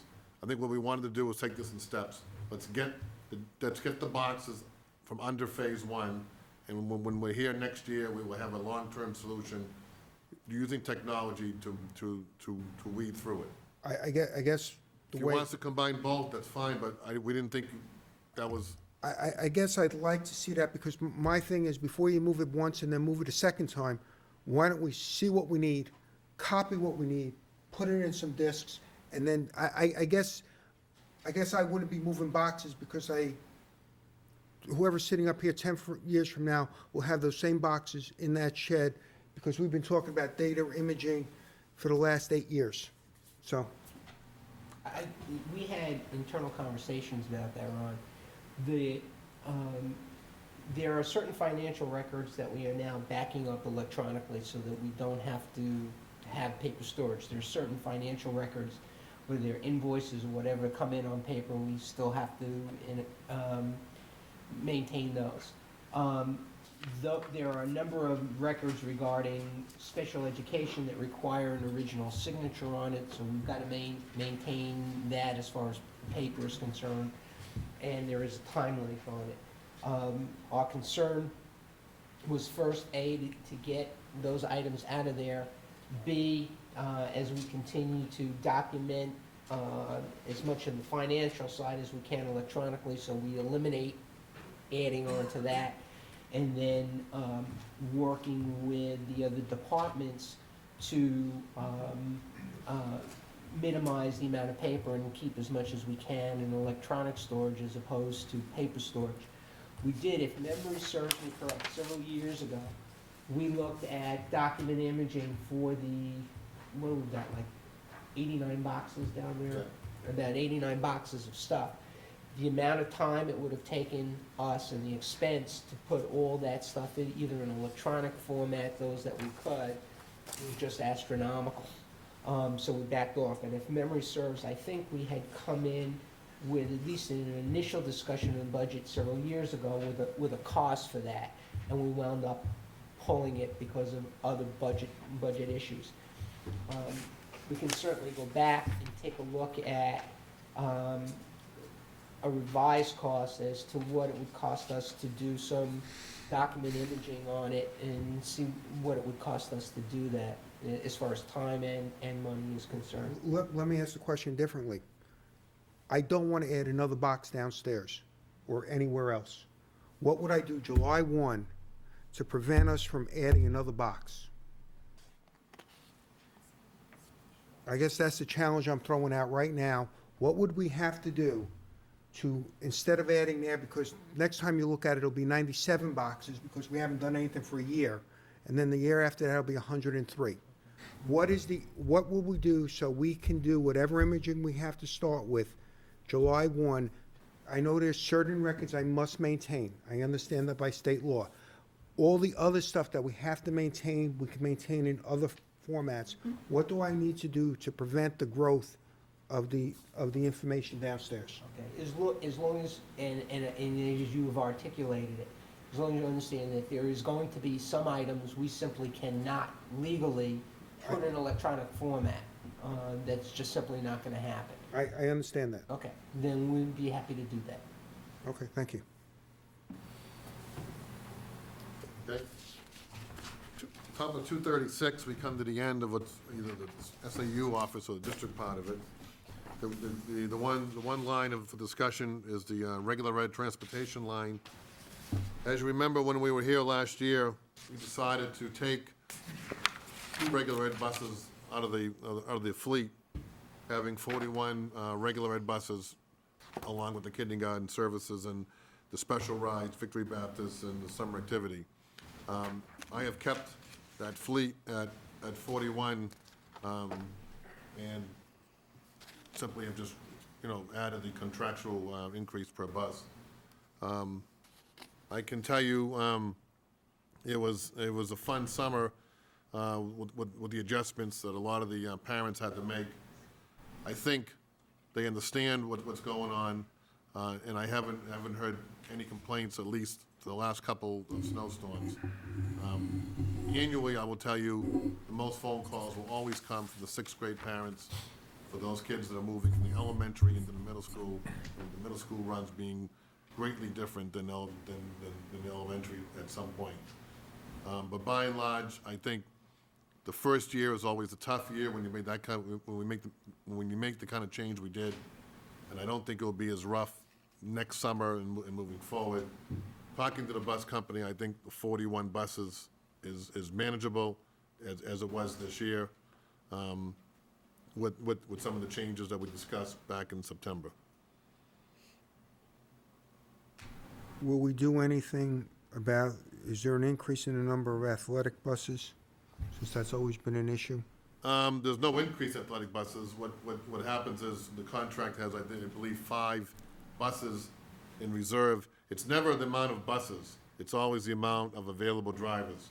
And what I'm doing is I'm working with the Goffstown Truck Company, and we will be assembling, since they have a variety now of school districts in the area, us being one, Goffstown, Hudson, they also have Bedford, and there's somebody else I'm missing, I can't remember who it is. But we're working with, as a group of us, working with them to maybe come up with, I'll use the word, a charter division that they can use. And then use this charter program for the majority of the athletic and field trips, and not have to tap in to the regular ed buses that are going out from, say, 2 o'clock to 4 o'clock. What the reduction of 43 to 41 did was take some of the flexibility that we had when we had a lot of athletics, and double up on short routes and get them out. We didn't have that flexibility, and I would say, for the most part, we didn't have as much pain as we thought we were going to have. There was some, but not as much as we thought. I know Mike had mentioned renting the 2 vans for the months.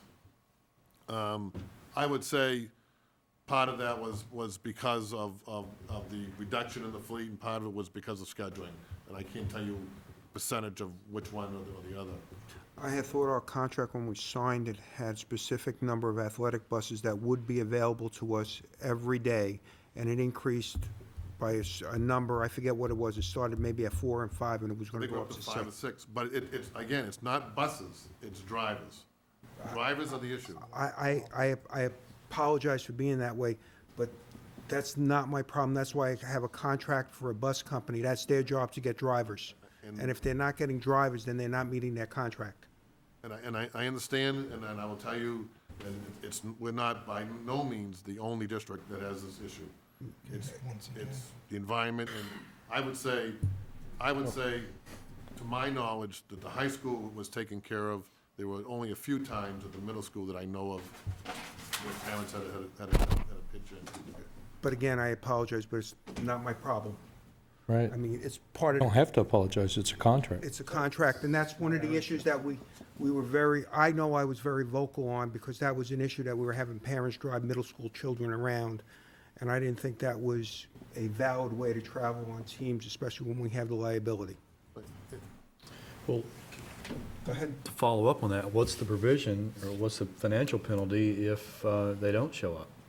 Well, the financial penalty, I mean, we don't double, as I mentioned with the athletic budget with Mike, we pay a per diem for the field trip or the athletics.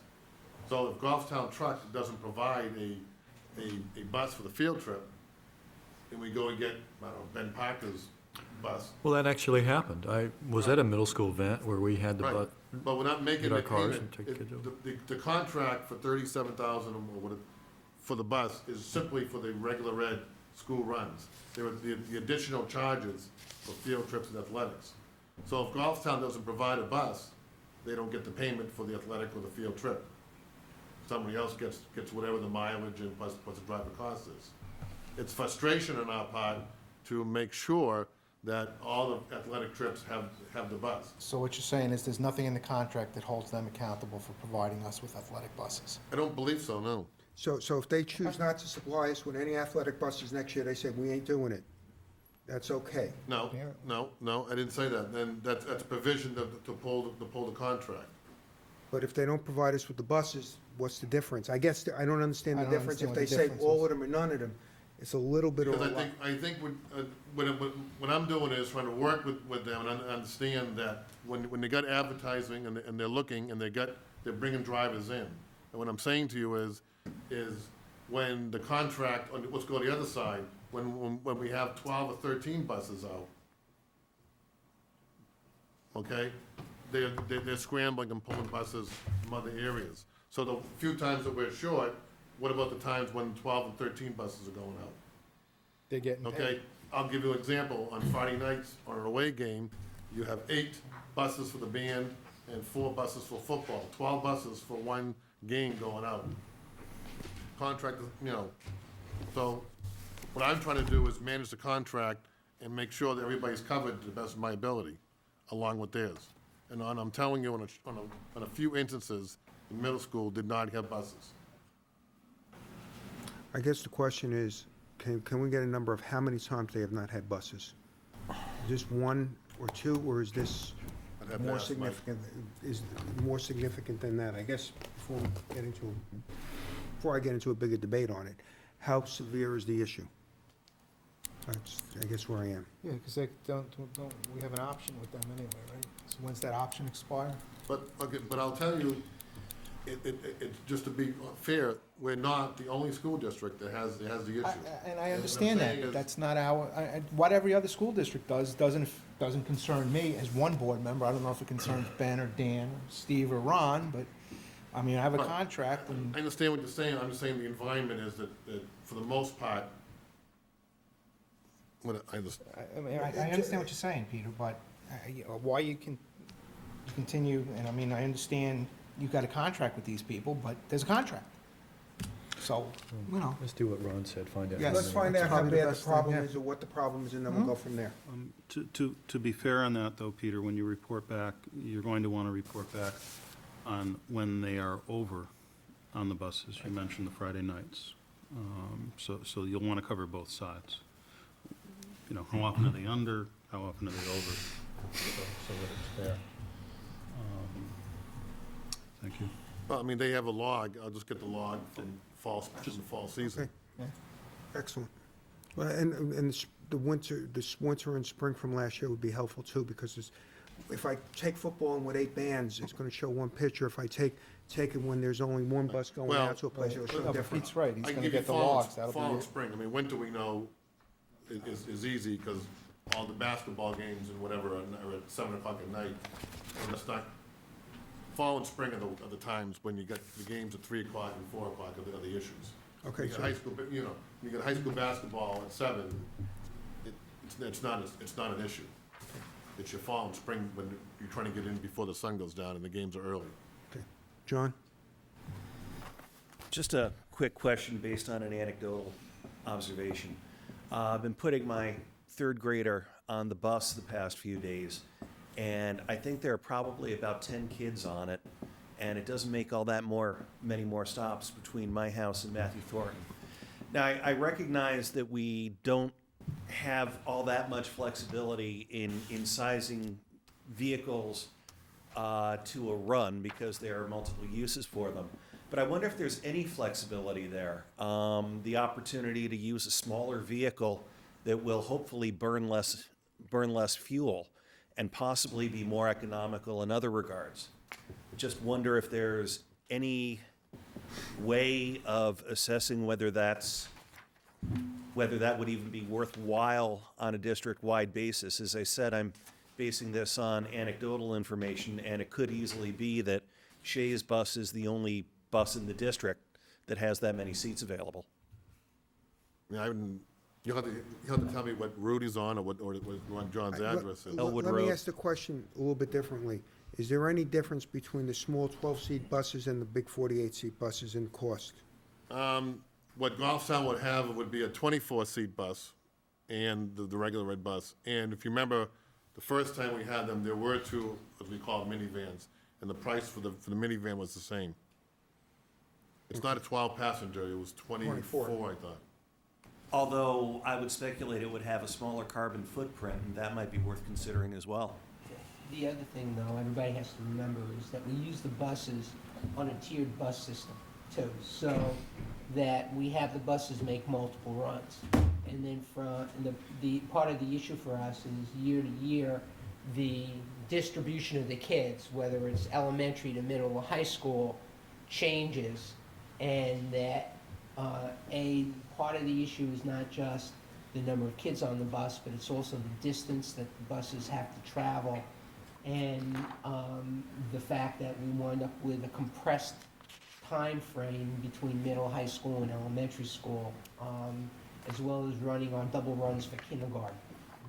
Because the kindergarten day has 4 runs, as opposed to the rest of the school district that has 2. So, in looking at overall efficiency, it's a matter of maximizing the utilization of the buses by having one bus that's a regular sized bus that does 2 to 3 runs, as opposed to a small bus that may only do 1 run a day. Right.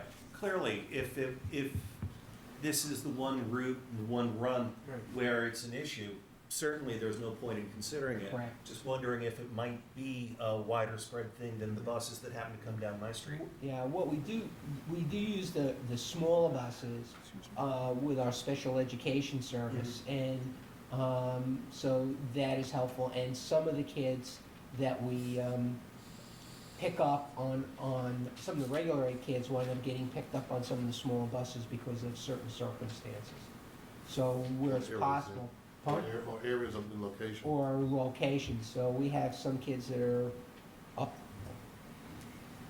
in the neck of the woods that you can't get a regular bus up. We have a small I guess bus the question is, can you just look at, you should have the numbers for all the routes at the 3 tiers on what buses do the 3 tiers. Is this unique, or is it Yeah, it'd be different? interesting to see. Because, again, this run may have a small number, and the middle school bus for the same one may be a full bus.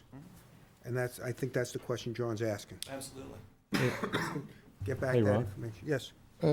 Now that we're still on this subject, I just want to, what year are we into in the contract, Peter? We have 2 more to go.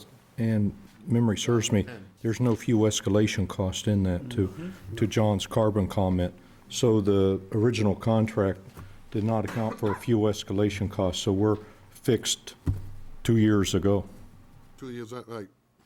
So, But I'm not looking at no, I understand where you're coming from. cost as much as the emissions. I'm just saying your carbon comment, I It's a thought, wash. Okay. actually, I question? think it's a great contract. Other Very than good. that. It's a very good contract if we get the athletic buses taken care of. Okay, Peter, you can continue. From here, we go on to district-wide costs for all benefits, health insurance, we talked about that. Dental is budgeted a 5% increase. We get into life and disability, Social Security and Medicaid, retirement, all the accounts, and pretty much these are either contractual by premiums, or obviously most of them are taxes, which are calculated off salaries of employees.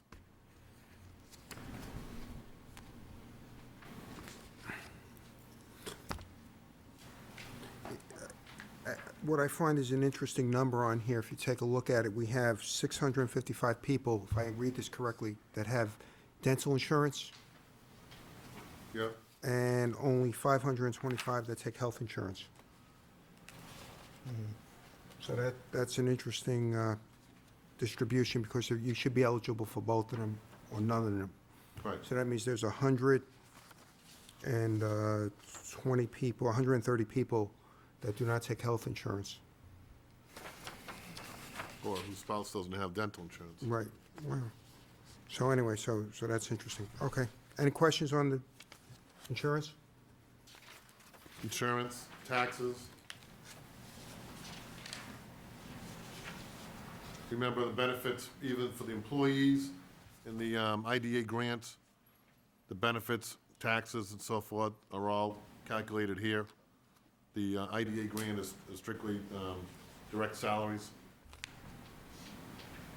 I have a Go question. ahead. How do we account for, in our payroll taxes, the Section 125 plans? How did we budget that this year? What we did for FICA and Medicaid, we took the cost and we prorated at 97.5, and we'll see how that number works out, and then what we're gonna do is work step our way down. And we don't, obviously we don't know how many people will take it and what dollar amount next year out, but we can be fairly consistent that when we get there, we'll know it shouldn't fluctuate dramatically from one year to the next. Well, So I we did remember, take into account and drop it down by 2.5% as a starting point, recognizing pre-tax deductions. just for the board's edification, the way we budgeted that last year was on the same way we do it this year, and then we went back and looked at the 125 plans, Right. and we pulled out about $150,000 out of the budget. So, So I think, I see it in here again that way, so it's just another possibility of reducing the budget if we so choose to do so. I just wanted to see how it was, and I assumed I understand what you do, but I think we can get a handle or pretty close proximity on the 125 plans, right?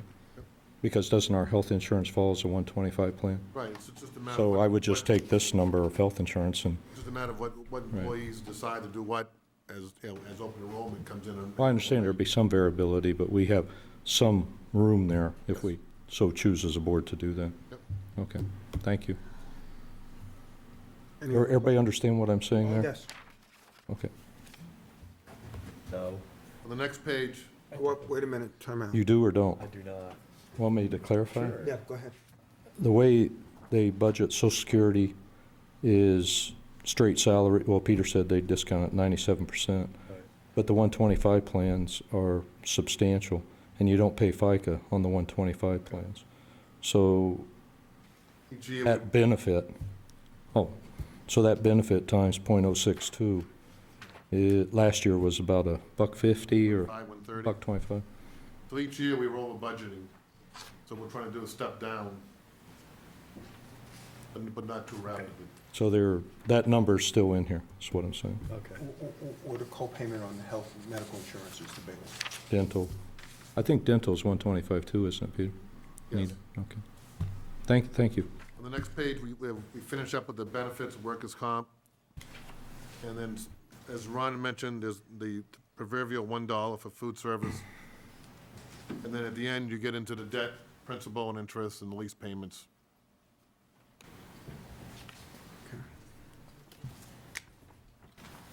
And all told, that comes just under $18 million. Okay,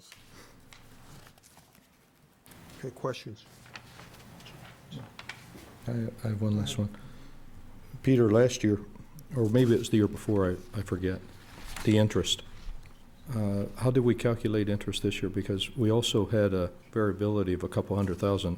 I always forget, was that the North School bond that we On- you know, prorated revenue out side? over the period? On the revenue side? Yeah. Well, we did bump the earned interest in anticipation that the South School bond would pass, and obviously we would have So we're carrying that in here this year? in the revenue. If Right. it fails, we'd reduce the revenue back to I'll use the word, more normal earned revenue for a year. Can we do that predicated on after Yeah. the vote? Revenues Okay. are not, when we vote, we vote on appropriation. Right. Revenues can be changed. Okay. In fact, when we set the tax rate, let's say it's October 10th, it's not uncommon on October 9th, you get a call from the state and it says your Your CAD CAD aid aid, is this and your building aid is that. Right. So revenues are not voted on as like the expenditures are. So the interest proportionate share, we could adjust out with no problem? Yes, Okay. I just didn't want to carry a revenue that if we don't pass, right, then we have to cover it someplace else. right. Obviously, it would have an impact on the tax rate calculation Right. because we would, but Right. you That's wouldn't want fine. to overestimate and then have to pick it up on the expenditure side. Yeah. Okay, thank you. And the reverse of that too is that, as Peter had mentioned, oftentimes we'll hear in early October that we're gonna get 98% or 97% of some state aid figure, and the tax rate is then predicated on that number, and then it turns out later in the year, we wind up with 100%. So that revenue then in a sense, winds up being returned to the taxpayer the following year, and when Peter does the report at the end of the year with our balance, that includes the excess revenue that we received after tax rate setting time, based on what those revenue figures are, plus what the balance is. So, unlike the town, it doesn't go into a special fund account. Sure. It then goes back to offset taxes the following year. Thank you. Questions from the Budget Committee? Go ahead, Mike. And I may have missed this, so I apologize, and not to beat a dead horse, but under the bus category, just a quick explanation. There's a blurb there that says extra buses to cover increased enrollment. So the natural assumption is we thought enrollment wasn't increasing. Do you mean in reference to certain programs or activities? In the vocational bus, we usually budgeted one bus to go to the MST. This year, because of enrollment to go there, we're sending 2 buses from the high school to MST, and then having 3 buses come back. So that's where I say we're talking about extra buses to cover the enrollment. It's not the regular ed enrollment, it's going to MST. Okay. And just what the Victory Baptist notation is for. I can't recall that. We have to send a bus to pick up the kids that are in the Londonderry town to Victory Baptist. It's a mandate of some sort? Yeah, it's a mandate by state law, yes. Okay. I couldn't recall it. All right, thanks. Any other questions from the Budget Committee? Back to the board. Seeing none. Okay, next item is, Mark.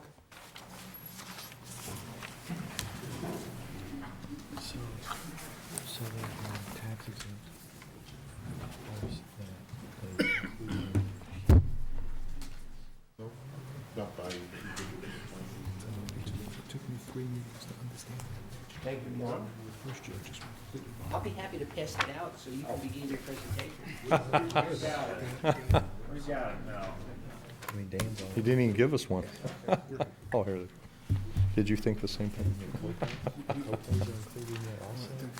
Yeah. Why didn't we take them out?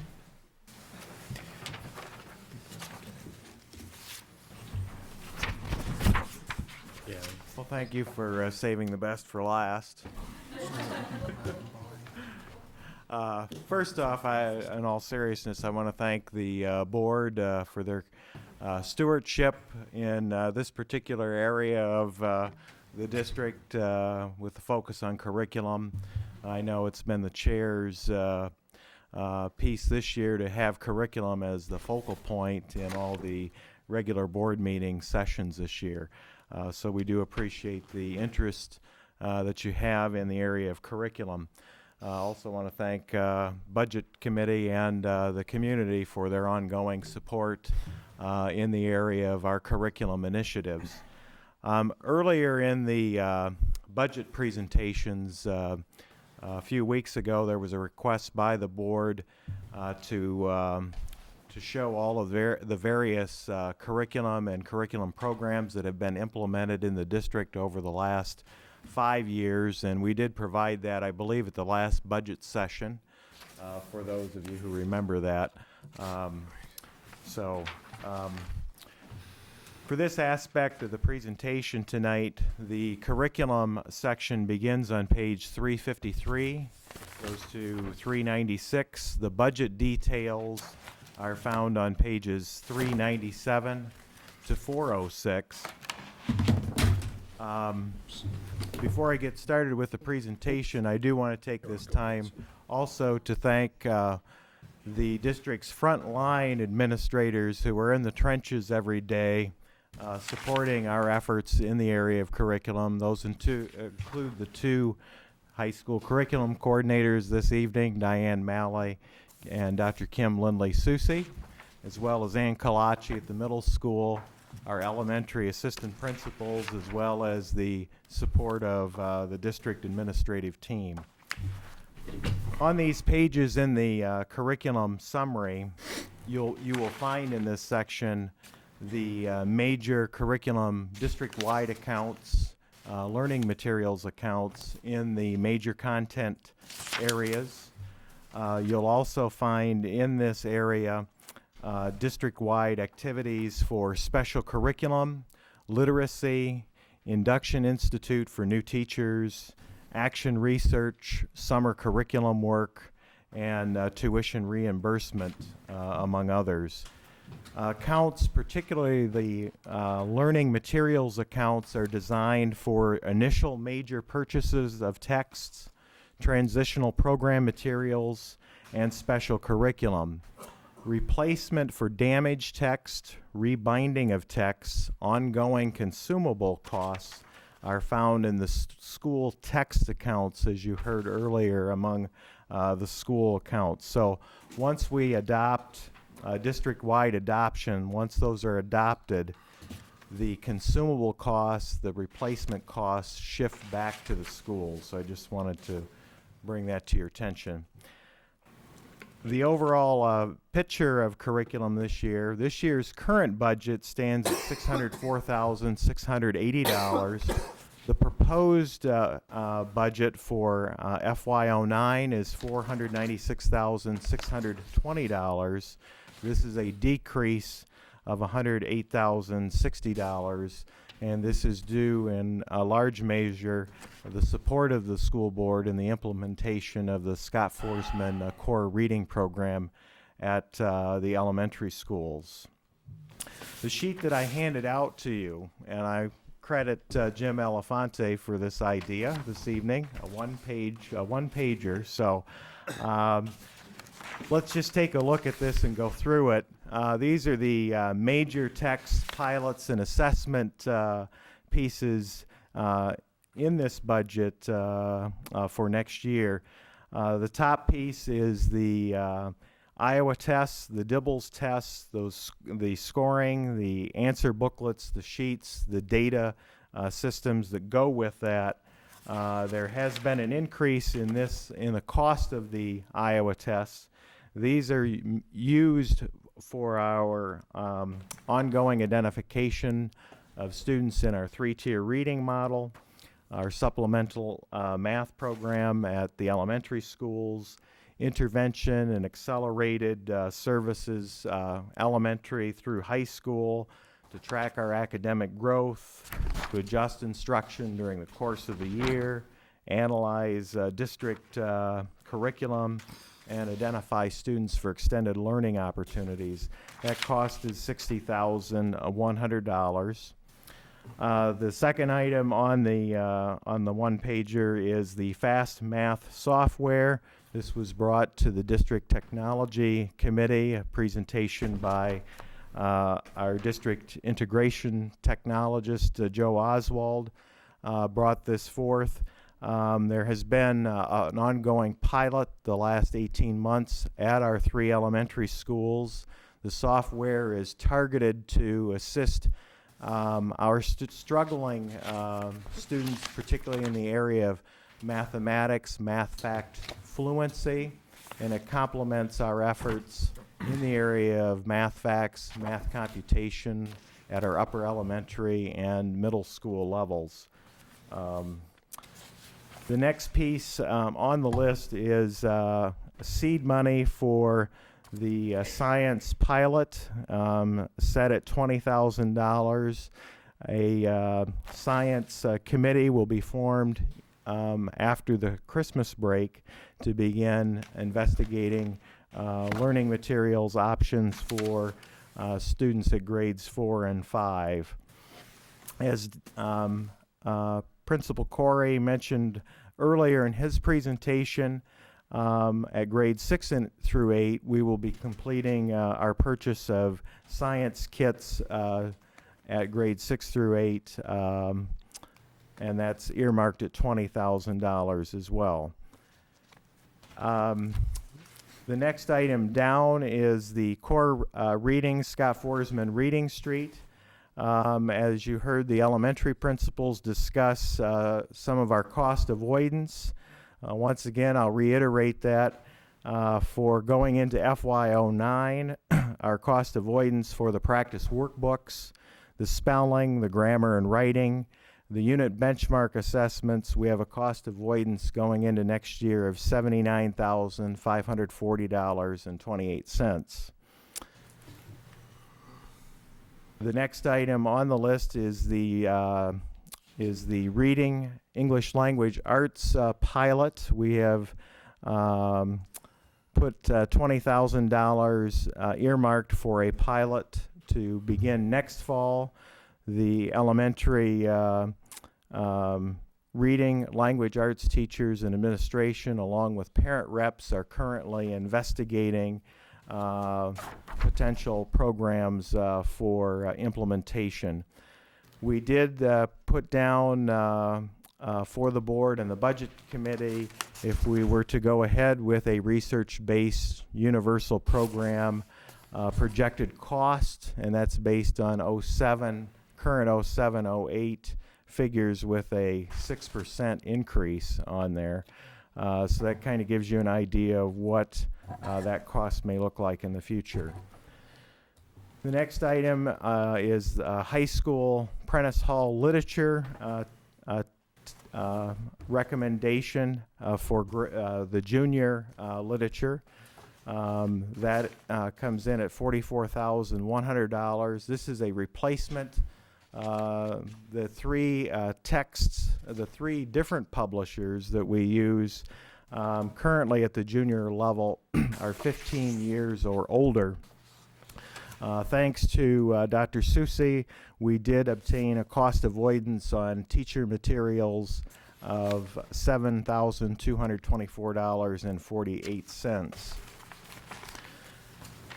As Andy Susi mentioned in his presentation, the Silver Burdette Making Music elementary text program across our 3 elementary schools has been implemented at grades 1, 2, and 5 this year with great success. And this is to complete the purchase of that program at grades 3 and 4, and these are class sets. The last 2 items on the major texts initiatives for FY09 are in the area of foreign language. At the high school level, we have earmarked $20,000 for Spanish 2, that is Prentice Hall Realidades 2. As the board remembers last year, based on recommendations from the curriculum coordinators and the department, we implemented Realidades 3, and this is a companion series at a lower level. And then the final purchase in foreign language is French 3, the Glencoe McGraw-Hill Bon Voyage Level 3. That comes in at $5,420. We have a total cost savings of our major texts of $96,174 going into the next school year. A couple of other areas that I wanted to bring to the board this evening. If you go to page 395 in your budget book, I do want to mention this fall both Kim and Diane took an inventory of the high school texts and put together a timeline that will be embedded into the district strategic plan as we update that next year. I thought they did a nice job, and it will be useful in getting a handle on replacements in the future at the high school level. So they did take that out to 2014, 2015. Mark, yes. before you go any farther with that, Yep. the next obvious question is we need the same thing for the middle school and the elementary schools. I mean, this is great and this is Right. perfect. So what does the whole plan look like so we can move stuff around? I mean, it just makes sense. I don't disagree with you at all, Ron. I think the reason why we started at the high school unlike middle and elementary, high school level, you have a multiplicity of courses and texts are used in a variety of ways, whereas at the lower levels, texts are not always used in various content areas. Right, but we're going to replace them. I and it just- understand. So we know if 2010 is going to be a list about this long, at least we have an idea of that, so we can do a balancing act, so we have try to level fund or keep it straight across a 5-year period. We will certainly follow through. Thank you. Thank you. The other area that I wanted to note to the Budget Committee and the Board this evening is in the area of the tuition reimbursement accounts. Those begin on page 356 for all elementary and page 357 for middle school and high school. These are basically for course reimbursement, workshops, professional development. What I did this year, after examining 3-year historical expenditures, I reviewed all the accounts and adjusted them as necessary. So as you'll see, the all elementary tuition accounts or reimbursement accounts were decreased by $5,000 to $125,000. Middle school as well as high school were both increased. Middle school by $5,000 to $57,000, and high school increased by $10,000 to $85,000. These accounts, they're capped per teacher by contract to $1,500 per teacher annually. We've seen a lot of new teachers newly hired teachers, particularly at middle and high school, so that's predominantly why we've made some adjustments in that area. The other area that I'd like to turn attention to is the improve instruction salary accounts, all elementary, beginning on page 358, and then the middle and high school on page 359. These accounts are basically to assist our efforts in the area of curriculum. These are what we term summer curriculum accounts. These basically assist us in toolkit revisions, adjustments in report cards, our work in curriculum that Dan had heard earlier at C3 with LEAP, kindergarten, prep work for reading in the content areas, 6 traits. The list goes on and on. We have budgeted $12,200 at the elementary levels. At the middle and high school levels, those budgets are $21,800 and $28,000. The last piece under these accounts that I wanted to bring attention to is, as well, also on page 359, is the Induction Institute and Action Research. These are level funded at $24,000. These are for stipends for the induction facilitators as well as those conducting action research. The special curriculum accounts, which are also in here, the only note that I'd like to make this evening, all of the accounts have a level of funding consistent with the previous year. The only area of note is the middle school supply account. That was increased $500. We do have slightly larger special curriculum staff servicing our in-class enrichments. We also have additional initiatives in reading and writing workshops, so that budget is now set at $6,500. The last piece, and this was in your within the executive summary, are the extended learning opportunities proposals. Nate had discussed earlier under personnel the salaries for extended learning, and the elementary and the middle school salary accounts for these opportunities are on page 270. I just wanted to highlight the total for FY09 comes in at $76,604. I want to note that this past summer we do take in some revenue for these programs, and we also offer scholarships for those who need that. The revenue that was brought in on the programs during this past summer was $23,670. That also included the high school summer program. The total less the revenue is $52,935 for all of the summer programs from elementary to high school. We had 210 students this past summer, and they were serviced at a cost of $252 a student. Not bad for having high school kids get additional credit toward completion for a high school diploma or an adult ed diploma, or helping kids accelerate in math at the middle school, or helping our at-risk kids in reading and in math at the elementary level. 252 is not a bad number. So I just wanted to highlight those pieces this evening, and we'll take any questions. Question from the board. Dan? Mark, I got it. If you turn to page 399.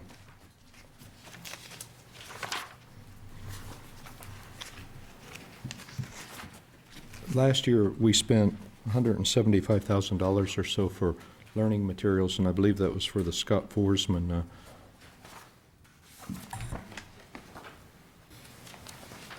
which was a district-wide reading implementation program, correct? That is correct. So what are we doing at the 6th and 8th grade? I'm sure you told us, and I just don't remember. What's the reading ELA program?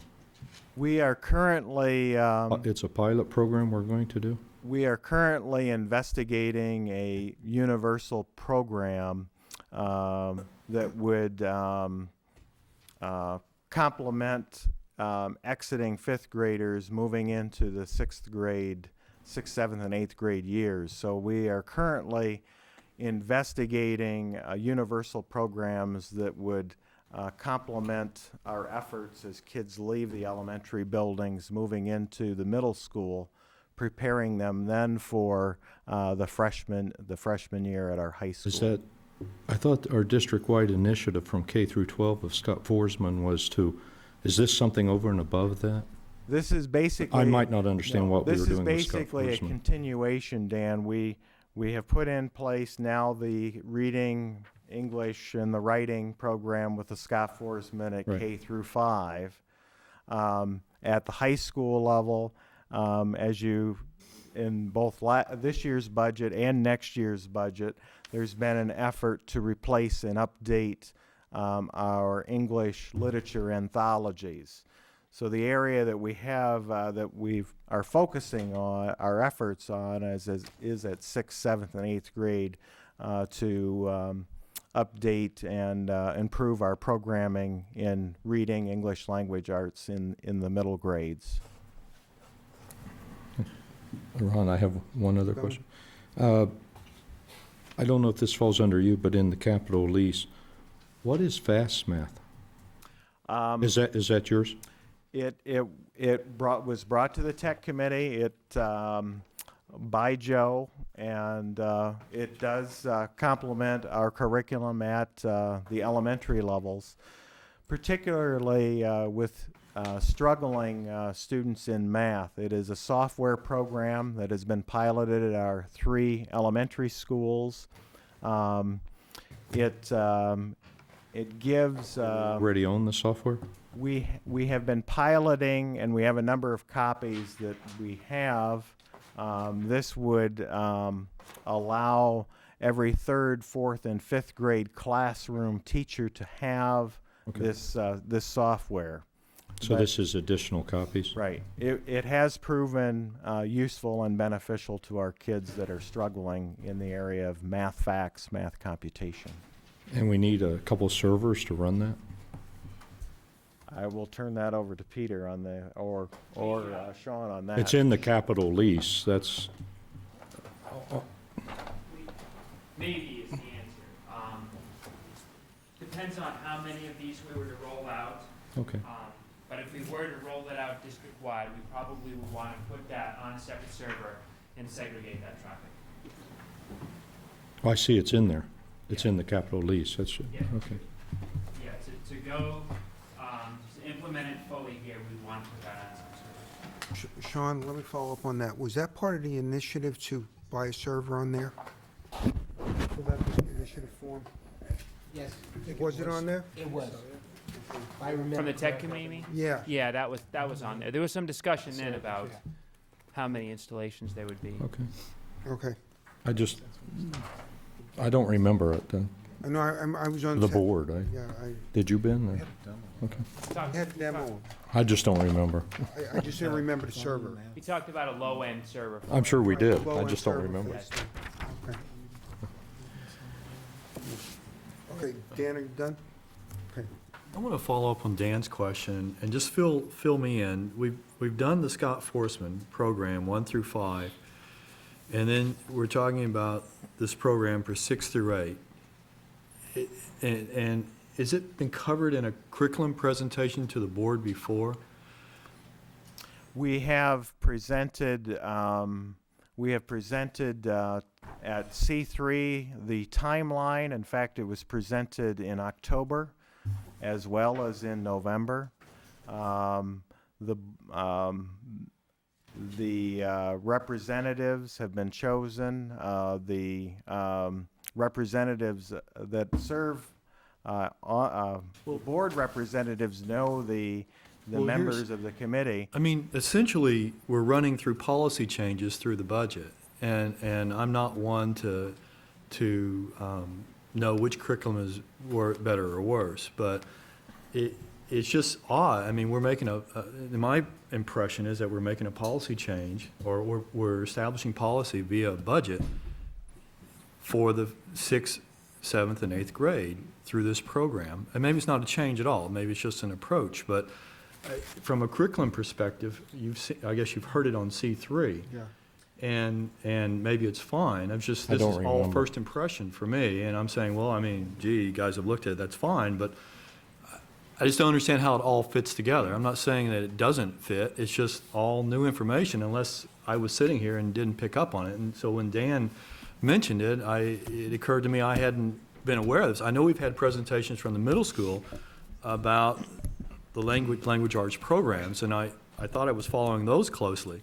Now you're talking about changing the program in some respect, and this is first impression. Let me follow up. In the strategic plan, and I don't have the page in front of me, is the whole outline of the charge of the committee, when it's to start, when we're to bring back to the board, as well as the curriculum council, a recommendation on a program that would complement our efforts at elementary, as well as link to our efforts at the high school level. That was in the strategic plan presentation, and it's outlined. Missed that one. Yeah, I was. It's outlined there.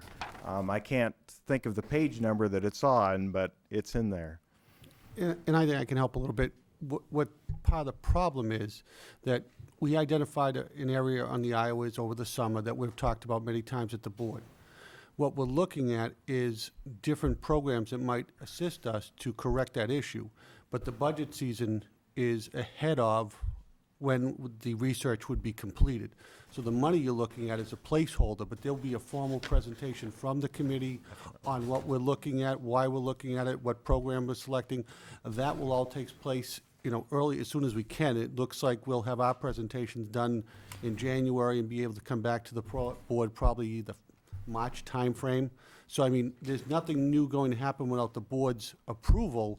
It's just to get the placeholder in the budget, it has to happen now to kind of get that off the ground. Okay, and don't misunderstand the focus. I'm not saying that it's right or wrong, it's just this is all first impression. Maybe you've heard it on the 3C, and But I guess, and the answer is it wasn't the strategic plan, And what they do, just like they do with the pilot program, we haven't, on science at the elementary school, we haven't seen anything on it, but it's in their plan to start the pilot program in that 7-year period.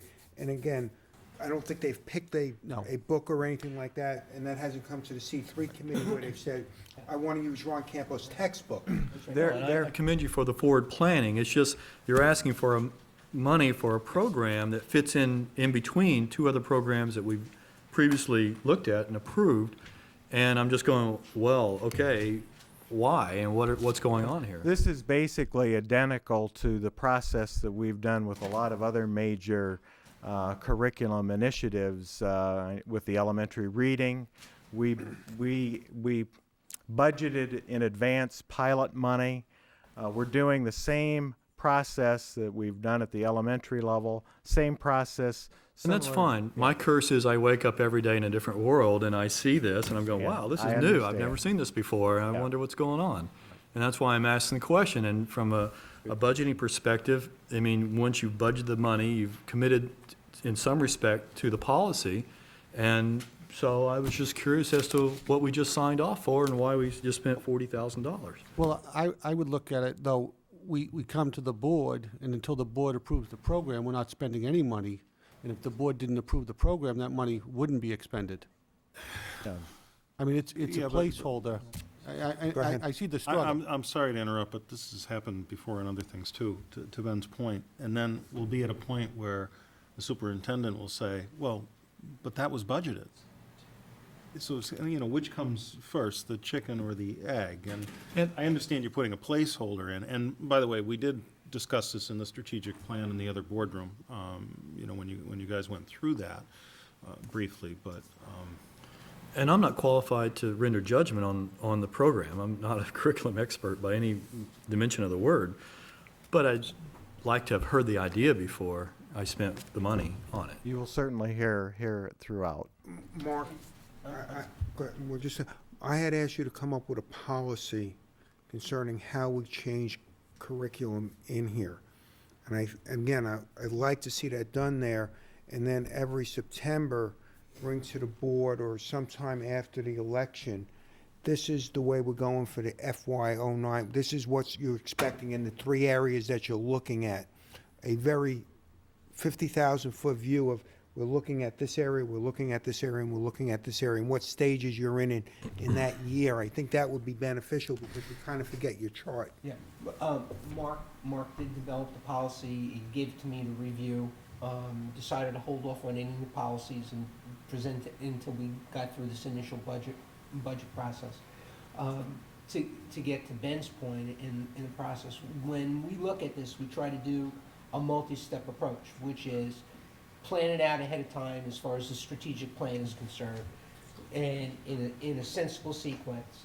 Then the second step, obviously, is to take a look at possible pilots, looking at the materials, and then budget for a pilot only.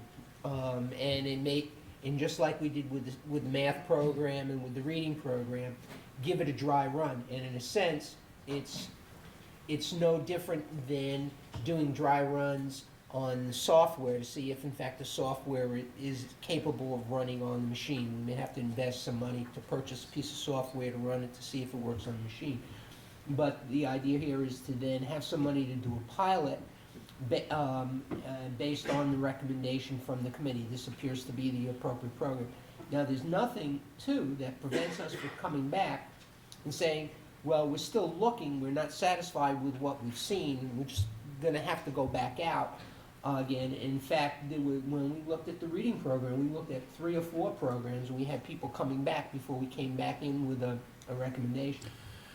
Absent the pilot money, all right, then that puts the piloting another year out, and then possible implementation another year out. So instead of looking at something at possible implementation in FY10, because you would pilot in FY9, we'd now be looking at FY11.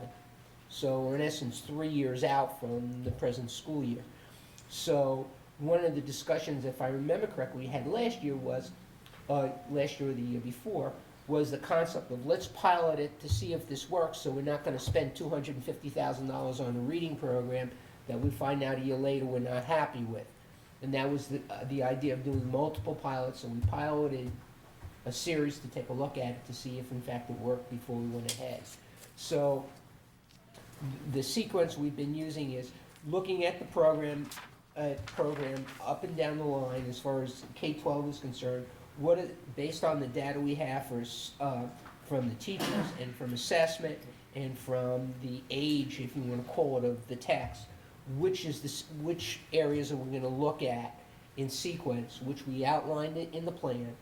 And then the process for us is basically to budget for a pilot, and prior to that, begin to look at the materials, then come back in with a recommendation and explanation on the board as to why we think we ought to go with textbook A or textbook B, pilot it, evaluate the success or lack of success of the pilot, and then come in with a recommendation to the board as to whether or not we should go forward with it or not go forward with it.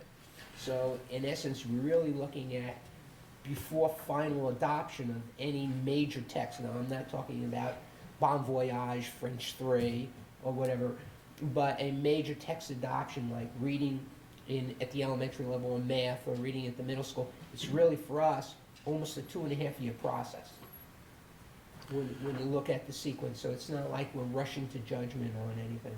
Right. Go ahead. Oh. Why don't you finish? I was just going to say, but I think you got to be cognizant of our position as a board in the event that when a parent of a student who is involved in one of these pilots come to us and say, well, what are we doing? I'm in the uncomfortable position of saying, I don't know. I have no idea why we're doing this. I don't know what was wrong with the program before. I don't know why we're changing the program. All I know is that I've approved the money for that. And again, I'm not one to profess that I know curriculum. I'm just saying that I'd like to know the rationale for the pilot, which we're going to adopt. And the pilots aren't on some uninterested third parties. Right. They're on students in our district. And I think we should have some sense as to why we're piloting this project and what the objective and what we hope to achieve from it. So I'm not upset with anything other than maybe the sequencing that I don't want to have input on it. I'd just like to know what the rationale was so I have an explanation in the event that I am asked, what are we doing in this program and why are we doing it? Why is my child in it?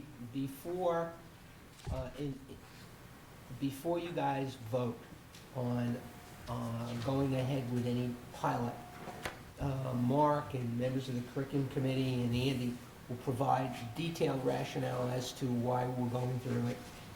We can, even at an earlier date, in January, if you'd like, reiterate some of the information that we came across as to why we're looking at an English language arts pilot at this point in time. So we can do that as early as January. And then, as we go through the process, provide you with an update, the board with an update, and then prior to coming in with a recommendation, give a detailed explanation as to why we're doing A instead of B. We're more than happy to do that.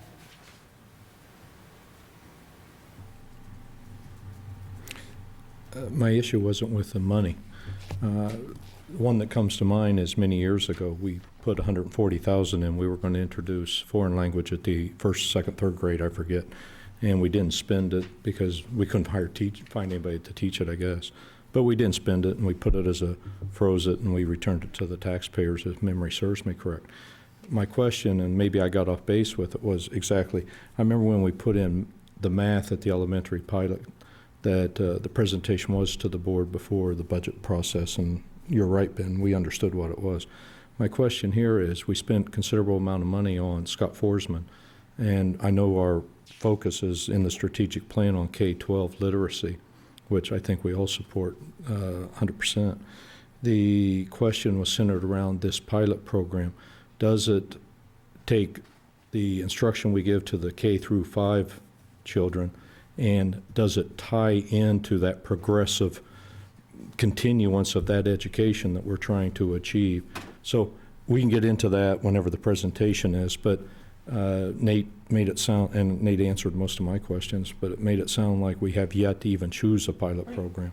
But here, Correct. there was some identification that we have chose a pilot program because it said, it actually listed the program. Yes, I use So that as an there's example. where, I sit on the C3 as a representative, and I don't remember, but my memory's wane anyhow, so. I just use that as a benchmark figure Okay. to give board members an idea of what a potential cost down the road would be, and budget committee members, what a potential cost would be for a research-based reading language arts program at 6 through 8. So this is but my real question is, anything we do is going to be supplemental to our continuance of that, so that children aren't going to come to 5th grade and back in 1968, whenever I was there, and say, okay, long division is no longer good, so learn something else. And so, We are because we just spent 175,000, I don't want to go off on a tangent that goes, I thought we were trying to put this instruction in a linear fashion, K You're through 12. exactly right, Dan.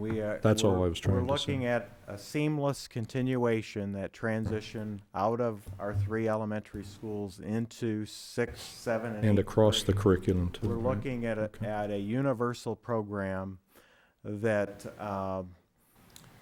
addresses our curriculum both vertically and horizontally, which you've heard Nate speak about numerous times in strategic plan. And is this for all the children, or did I hear Andy This say would be- that this is a supplemental program for those with We're some looking additional at a needs identified through the Iowa test? We're basically looking at a major universal program, and you heard earlier in Brian's presentation of response to intervention. So we're looking at a program that will address the needs of our gifted kids, our regular ed population, as well as our special ed population, to assist our efforts in supporting all of our kids.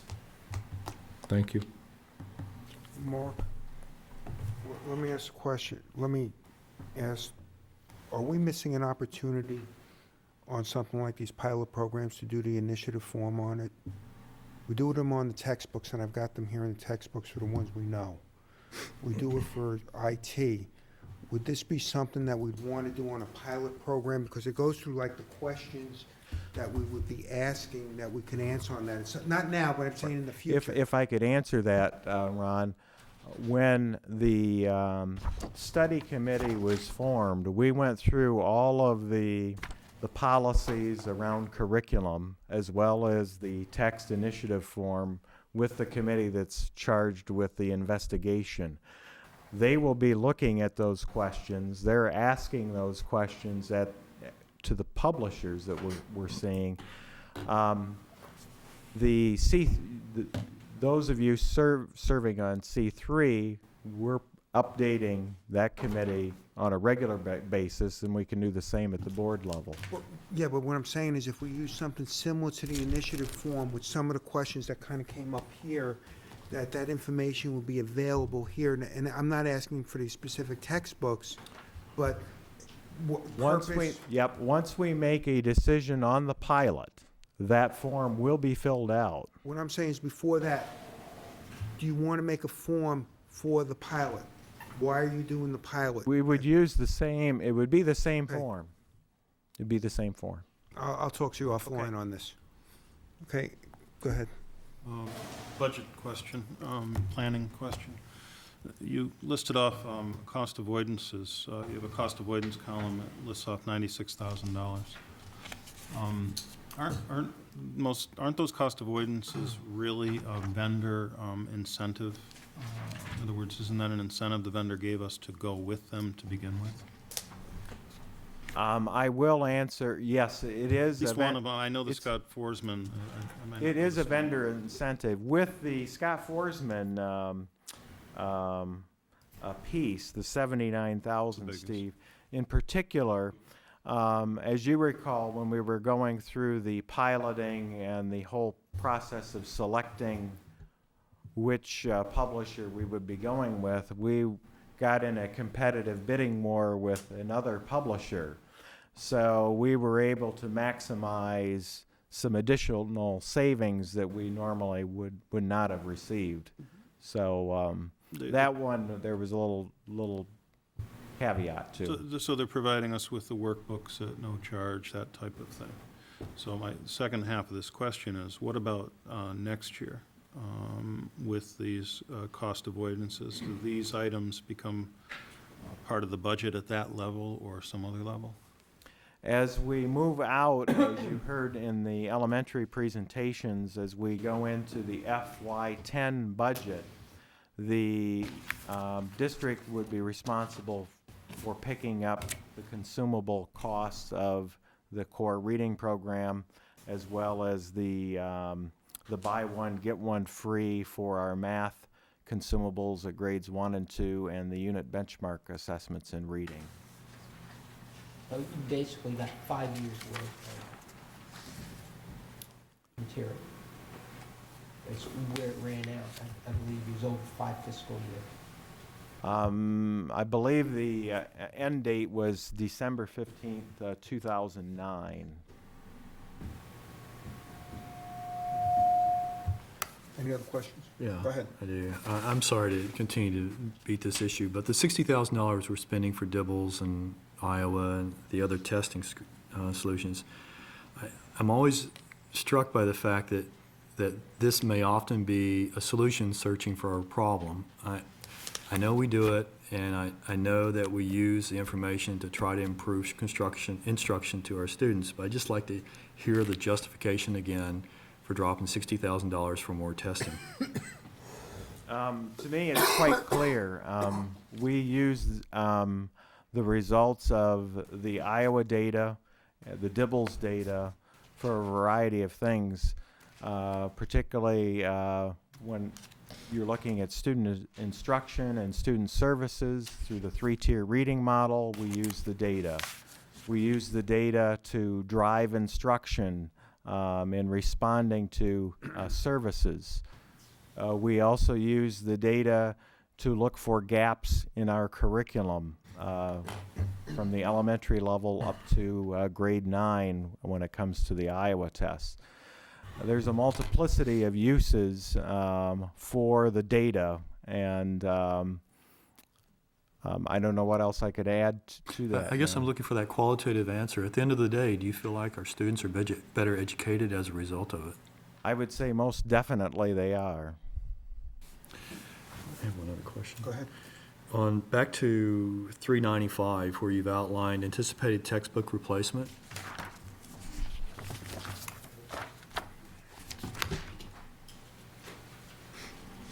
You know,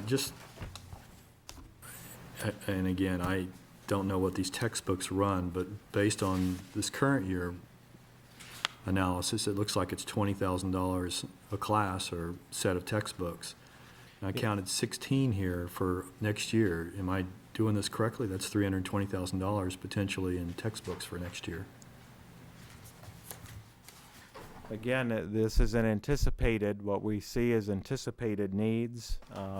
We will take a look at it case by case as far as replacement as well, and wear and tear that the text may have. I'm just wondering if we should be moving some of this up into this year.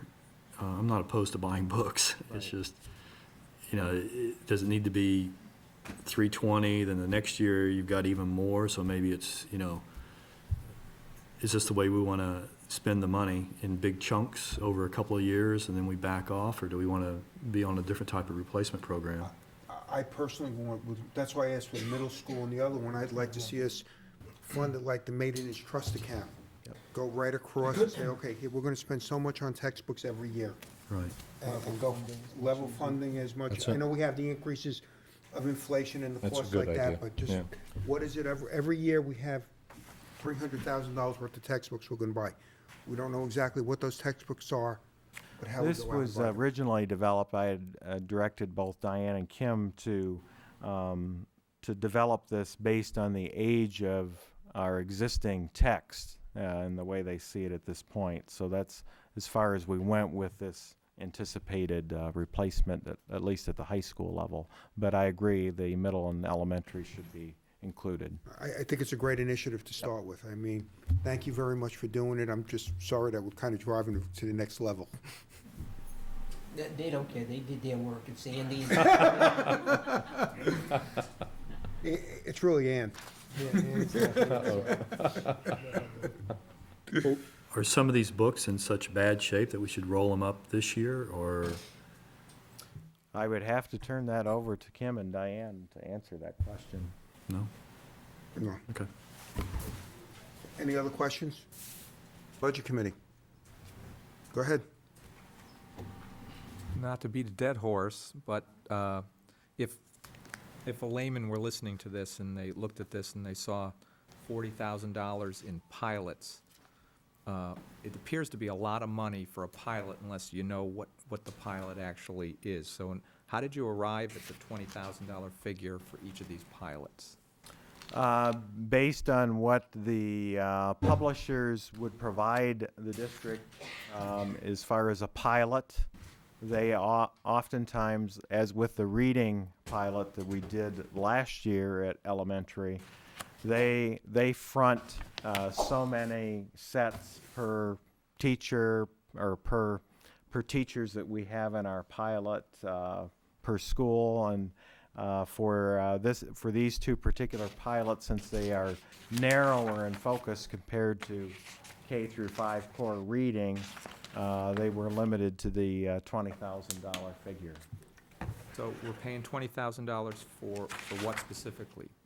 These would be Materials, books? these would be pilot materials for to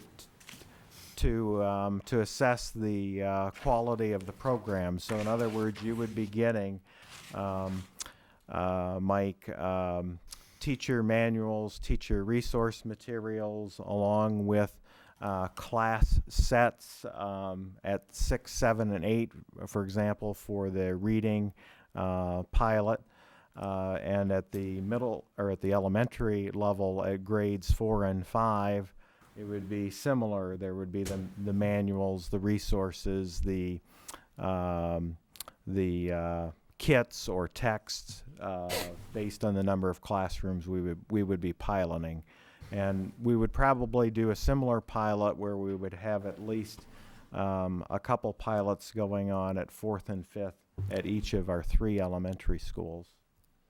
So it's really all material-based, the These cost? are material-based costs. Also, the publishers, because they're anticipating that we perhaps would be purchasing materials from them, they would also include for the pilot teachers as well as administrators of the schools training as we began these pilots.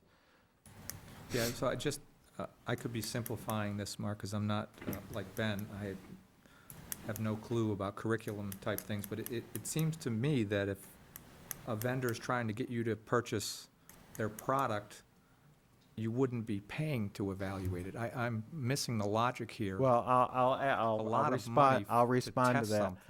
Something. Typically, because what we've done in the past in Londonderry, because we have piloted it on a large scale, generally a major publisher will offer, like, at a grade level, they'll offer maybe one teacher manual, teacher resources, student materials for a particular teacher, particular class, particular school. But when we do multiple teachers at a grade level across 3 schools for science, or if we're looking at multiple grades at the middle school with multiple pilots, then they do assess a fee. Now, with the reading program, for example, when we piloted the program in 2006-07, it was a 2007 copyright. When we finished our pilot at the elementary level, all of the materials were replaced, including the pilot materials, at no cost, and we got the 2008 edition. I would suspect the same thing would happen once the board approves piloting of these programs, that they would do the same thing. Okay. I appreciate the answer. if you can understand how someone would think, it just seems to be a lot of money to, kick the tires of a product that the supplier may end up getting a lot more money from you on. I don't know if that's negotiable or not, so. Yeah, I think the other point is that the committee has always in the past done its due diligence in reviewing the textbooks prior to piloting them. So the committee always spends a lot of time reviewing the material, doing background checks, speaking to other school districts. So the reason that process takes so long is because people are spending that much time looking at the materials.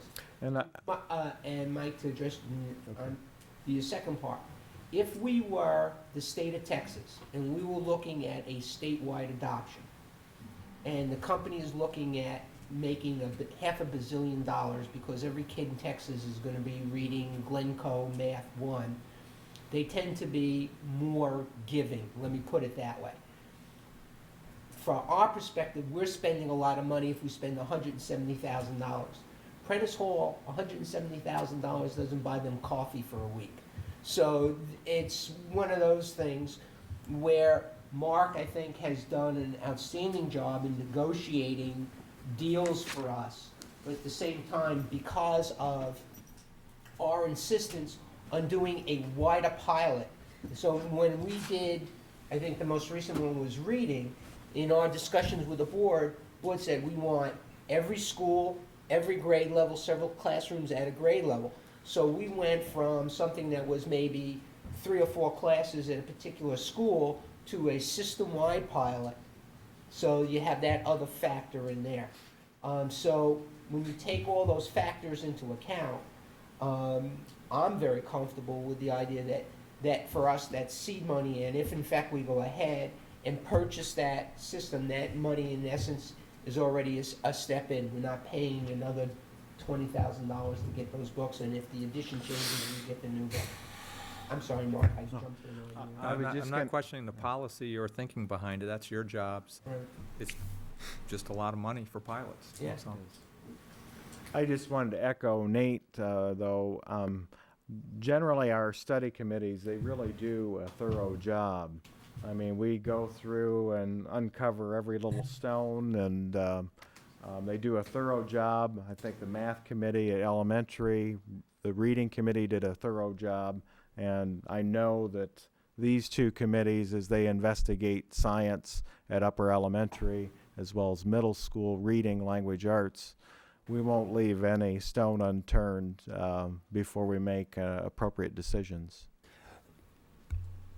Mike, I guess, let me weigh in on this. It's almost to the point where it's not, we call it a pilot program, but I think a better term would be a limited implementation program here. It gives each of the elementary schools, and let's pick that because that's real simple, several teachers, 2 teachers at each level that have implemented, that are the subject matter experts for the remaining teachers that are going to implement it the next year. So that's really what happens is when they pick this program, it's almost a 97, 98% chance that's the program they're going to be working on, and that just gives them 2 of the classes that they're going to implement it early so they can help the other teachers implement the program the next year with the other 3 or 4 teachers in that grade level. I think that's what we've really done over the years. Yeah, it all makes sense. It's the amount of money they're charging you that I disagree with. We're filling it. What we're doing is doing 2 of the classrooms early. It's an implementation of 2 classrooms, and then the remaining classrooms the year after. I guess is the best way to put it. Exactly. See, I would use what Nate said. The 20,000's a drop in the bucket. They should let us test it for nothing. But that's me. I'm done. Thanks. Okay. Any other questions from the board? Any other questions on the budget? Any instructions to the superintendent? Hey, Ron, I do have one quick one. Sure. I think Nate's comment ran by too quick. Mark, I want to thank you because we sat here last year, and a lot of that Scott Forsman, to go back there, was through Mark's negotiation. If you remember, a lot of that cost savings that we call cost avoidance was his direct effort in negotiating it. So sometimes that's your job, but at the same time, we always look at the expense and not the money that we didn't have to spend through efforts such as that. So I know Nate mentioned it, and we talked about it last year, but I just want to really pound that home, that there is cost avoidance in here as well, due to his efforts, so, thank you. That's all I got. Board, any instructions? I have a simple request of the superintendent. You could cut about 10, no. The question was, How much money would I like to add? quarter to 10. It's quarter to 10. This is a very simple question, but I'd like to see a very simple table for the last 5 years, the budget in one column that passed, what the taxpayers passed, possibly what you presented or what you initially asked for. And then the third column, the amount of funds that we return to the taxpayer. We used that phrase several times tonight. And I just think it'd be nice to see that on one sheet. So we could get a feel for our run rate, you know, on what we return. Unlike the town, many people may not understand, we don't have a fund balance. We cannot carry over funds unless we have them in special accounts, like the Maintenance Trust Fund or the Special Education Trust Fund. So I'd like to see how much each year we're giving back and get a feel for. And what, on the. And I know it's not necessarily in our control because it depends on what the state gives us. Right. And how gracious they are to us. But on the return, what I'll do is I'll try and break it out into two figures, because the return is two figures. One is additional revenue that we've pulled in for whatever reason versus, and, you know, what was left, for lack of a better term, budget balance at the end of the year. Because unless I do that, you're gonna get a skewed picture.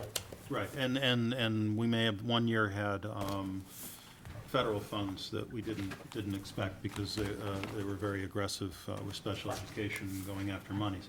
And I certainly would want to discuss that with the public, but just to get a feel for how much we give back and what we might, or how we might better manage that. All right, and Steve, I guess on the it's what the budget people voted on, that figure. And then what we asked for, my initial presentation or the number that we. The key number for me was what we voted on and how much we returned. Oh, okay. If others have interest in, you know, what you initially presented, I think historically that's interesting because for 5 years that I've been here, it's been at or below, you know, default. And that historically I think is going to be interesting. Hey, Ron, can I add? I'd like to weigh in on that for a minute because I'm not sure, that's fine, but I'm not sure what it's going to tell you because each and every year, when you start looking 5 years historically, I know there's been some chatter floating around about enrollments and things, but you really got to look at programs, the educational delivery that we're providing to a multitude of resources. In addition to that, the monies that's been returned, I can go back and look a couple years ago that we discussed this evening about the interest expense. I think that number was a couple $100,000. So if somebody's trying to take a 5-year table, and I'm not saying you are, but if you post a 5-year table out there and say, well, look, the district has returned X dollars or it's went like this, well, you have to look at the breadth and depth because sitting here myself for the last 8-9 years, I might know some of it, but I'd have to go back and analyze it again to recall memory. So I'm not sure what, I have no problem doing it, Steve, but I don't know what it's going to tell you because if you post it on a wall and say, well, every year the district returns money, I got to tell you, that may not happen because when I approve a budget, I'm not saying, otherwise, if I'm saying, well, the district's going to return $500,000, why not take it out of the budget now then? Because, and I'm not prepared to do that because I think when we present a board budget, not a superintendent budget, but a board budget, it's what the board believes is the necessary costs and expenditures to run the district's programs. So that's just, I'm just weighing in on this. I don't care if we do it, but just be careful because there are people that aren't as involved in it that might say, oh, well then, let's just cut the budget by another X bucks because every year it's $150,000. That's my only comment. I think though, to have a conversation, But 5 and 10, but I think that when we look at the overall picture, when we take out anomalies like, funds, South School, or North School interest Yeah. revenue, when we look at, and we take out anomalies, I believe we're going to see a snapshot of a budget that's very tightly run. I don't think we're going to see a large we can look at it. chunk there. I think we'll see something similar to the food service budget that's run very close. That's all. That's a question. When you say funds returned to taxpayers, are we talking on the expenditure side, the revenue side, or a combination of both? A combination of both. When they say 500,000, 400 could be from excess revenue, and 100 from the expenditure. And it's going to be We can split up discuss both that. ways. Yep. Nate's going to I'd split it suggest up both splitting ways. it out. You can get the total. Jay, go ahead, quickly. I'll try to make it brief. No, quickly to get between us. Ask a little understanding. Being new to the budget process, new member on the budget committee, the capital lease. Yes, We do a capital lease each year, yes. and we pay that off over the course of 3 years. Primarily. So each year, we pay off 1/3 value of about the same purchases plus interest. Because I think the first 2 years I was here, for the couple 5 years, I think you're right in saying that we're probably at the point where one lease is going away and we're adding one to it. So financially, have we done anything other than build in interest cost? In other words, if we've got overlapping leases, we're no longer spreading the cost. Each year I'm paying 1/3 of 3 different leases plus interest. I'm financing a $950 oboe for 3 years. I'm not sure we need to pay interest for 3 years on a, But the question is, it almost became a policy question several years ago, because now, to get out of what you're just saying, we would continue paying off, say, 2 more years of lease. and have to bite the But have bullet. to put $400,000 in the operating budget this 1 year. But then, within 3 years, eliminate the ongoing interest cost on $400,000 per year, You'd have to double pay, if I can use that term, for 2 or 3 years, or keep charging. or keep spreading it over 3 years. Go to 2 and then 1. Well, right, I just don't know that that's gaining us anything other than perpetual interest payments. Mark's still sitting there. Should we ask him some curriculum questions? Sure. I think we're. I think he wants some more questions. You didn't leave. In other words, a Get away capital quick. lease once might be a great idea to spread something out. Once you've got 3 of them overlapping on an ongoing basis, I'm not sure, I at least see that we're gaining anything from that, or are we simply incurring interest expense? If I remember correctly, about 4 or 5 years ago, we had this discussion, lease versus outright. And I think the feeling at the time was that if we had a lease at approximately the same level each year, that would give us pretty much a level payment each year to assist in major equipment purchases, whether it's the refresh schedule for the computers, or the purchase or the lease purchase of a vehicle, a truck to do plowing. So as a way of managing the limit of the budget, and not have the budget take erratic jumps from year to year, I think the thinking was that it was more prudent to go with a lease, with understanding that you were paying percent.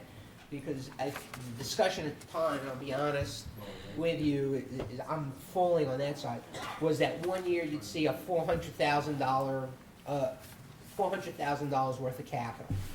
Then next year you might see $200,000. Then the following year you'd see another $400,000 because of the age out of certain equipment. Then there was the real practical thought. One of the easiest things to cut, whether it's board, superintendent, committee, is big pieces of equipment. Well, you don't really need the computer now. You don't really need the truck now.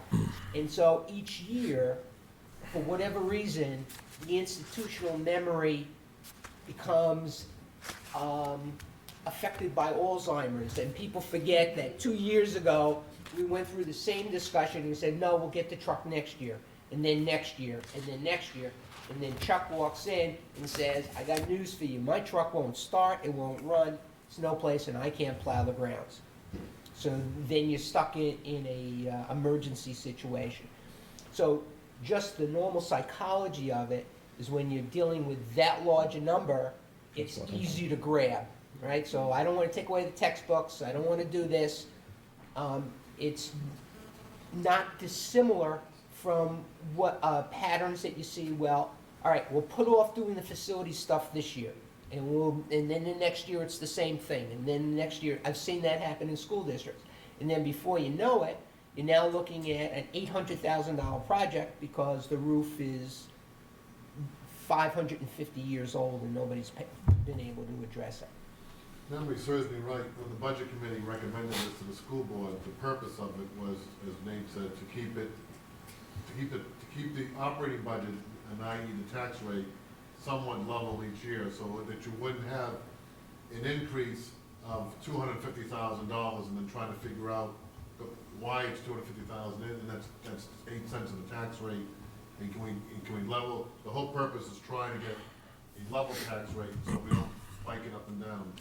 I believe that was recommendation of Mr. Silvestro when he was in the budget committee 7 years ago. Yep. Again, I'm unaware of that history, but it seems there are some small ticket items in here that we probably could simply fund and not, Yeah, and you're right, Jay, and experience will tell you exactly what happened. Why we haven't made it in his trust account, going back.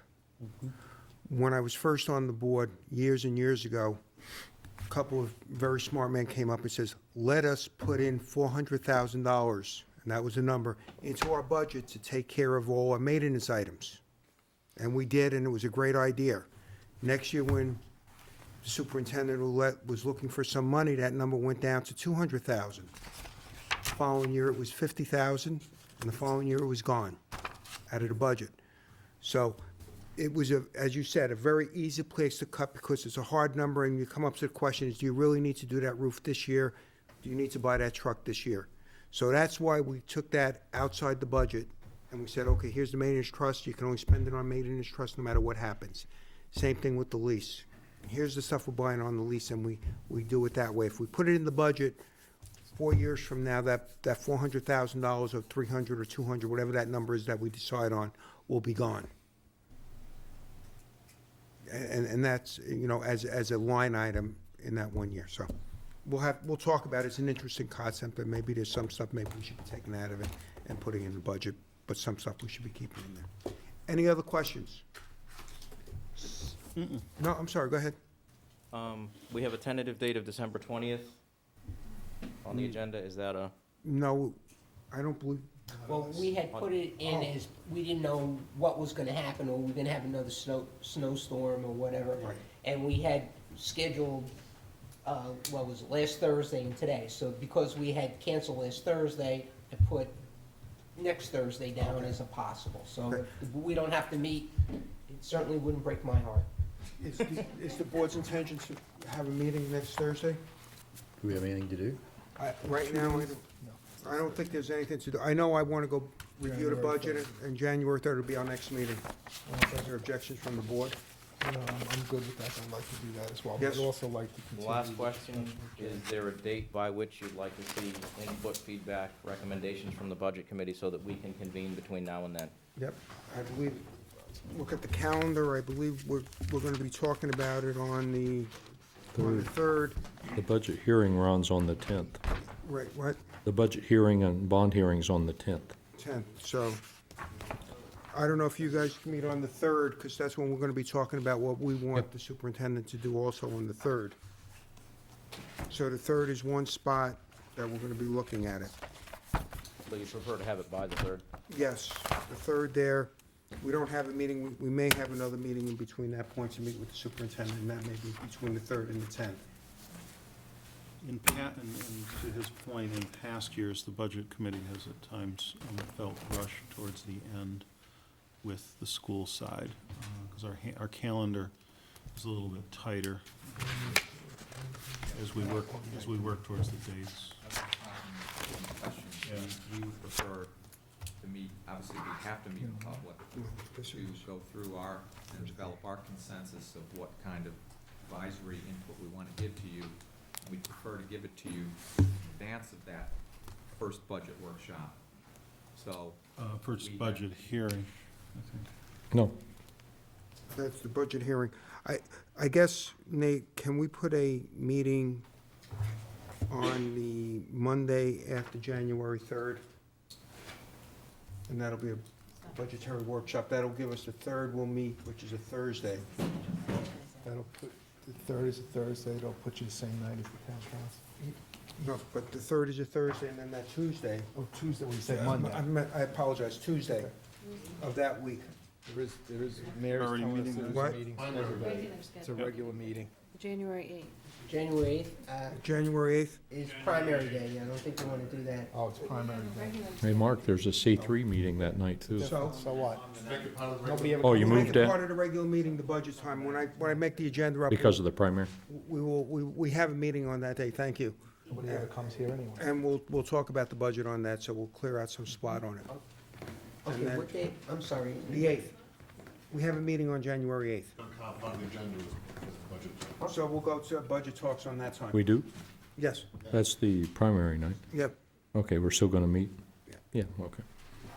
yes. I don't think it'll keep anybody away from attending our session. Me? Maybe. Okay? Polls open at 7, close at 8. 8, and we'll start at 7. Okay, so if I. So the 8th is a school board meeting? I'll talk to you about the Yeah, agenda. it's We our have a regular meeting scheduled anyway meeting that day. anyway. So January 3rd, we'll have a discussion about the budget. And then we'll come back on the 8th. So did you get an answer? I think the answer was January 8th. That's when we're gonna be making decisions for January 10th. Yes, that's our final So you'd like our, decision. okay. Yeah, By the yeah, 3rd. we're gonna be sending Yeah, I the mean, I'd rather have it superintendent the back 3rd. with some instructions on January 3rd. He'll come back on You have my January email? 8th, and then we'll go from there. You have my email address? So, Let me know when your meeting is. Jay, does that make sense? On the 3rd, we'll be talking about here, sending the superintendent away with, if we have any ideas. And then on the 10th, he'll report back. On the 8th, he'll report back, and then we'll make decisions on the budget. So at this point, are we finished reviewing the budget book? Yes. Okay, well, I'd like to make one observation regarding the budget book itself. You know, as you know, I was on the board, a number of years back, and so I have something to compare this book to. And I can tell you, this is the best put-together budget book I believe I've ever seen. I mean, the narratives at the beginning are excellent. The executive summaries, for the most part, are short and concise, except in the curriculum area, it's quite long. But they're interesting, they're succinct, they're to the Yeah, point. Jim Elefante's teaching them. I know, exactly. Exactly. I mean, it's very informative Going and, into withdrawal there for a second. They didn't have charts and, nothing. and it's very professionally done. I'm very impressed by it. It reflects a lot of professionalism and quality in the district, and it's been a pleasure to work through this book, so. The other thing, on behalf of the board, I want to thank the administration. While the book is excellent, I still would have liked to be a fly on the wall in the meetings as how you got here. But I appreciate all the work that you put into it, because it takes a lot of work, a lot of negotiations, a lot of begging. So. I'd like to wish everybody a Merry Christmas and Happy New Year, and let's leave. I'd make a motion to adjourn. Thank you. Mary, you got all that? Yeah, sure, whatever. You got it. All in all, we're done. I need ginger bread.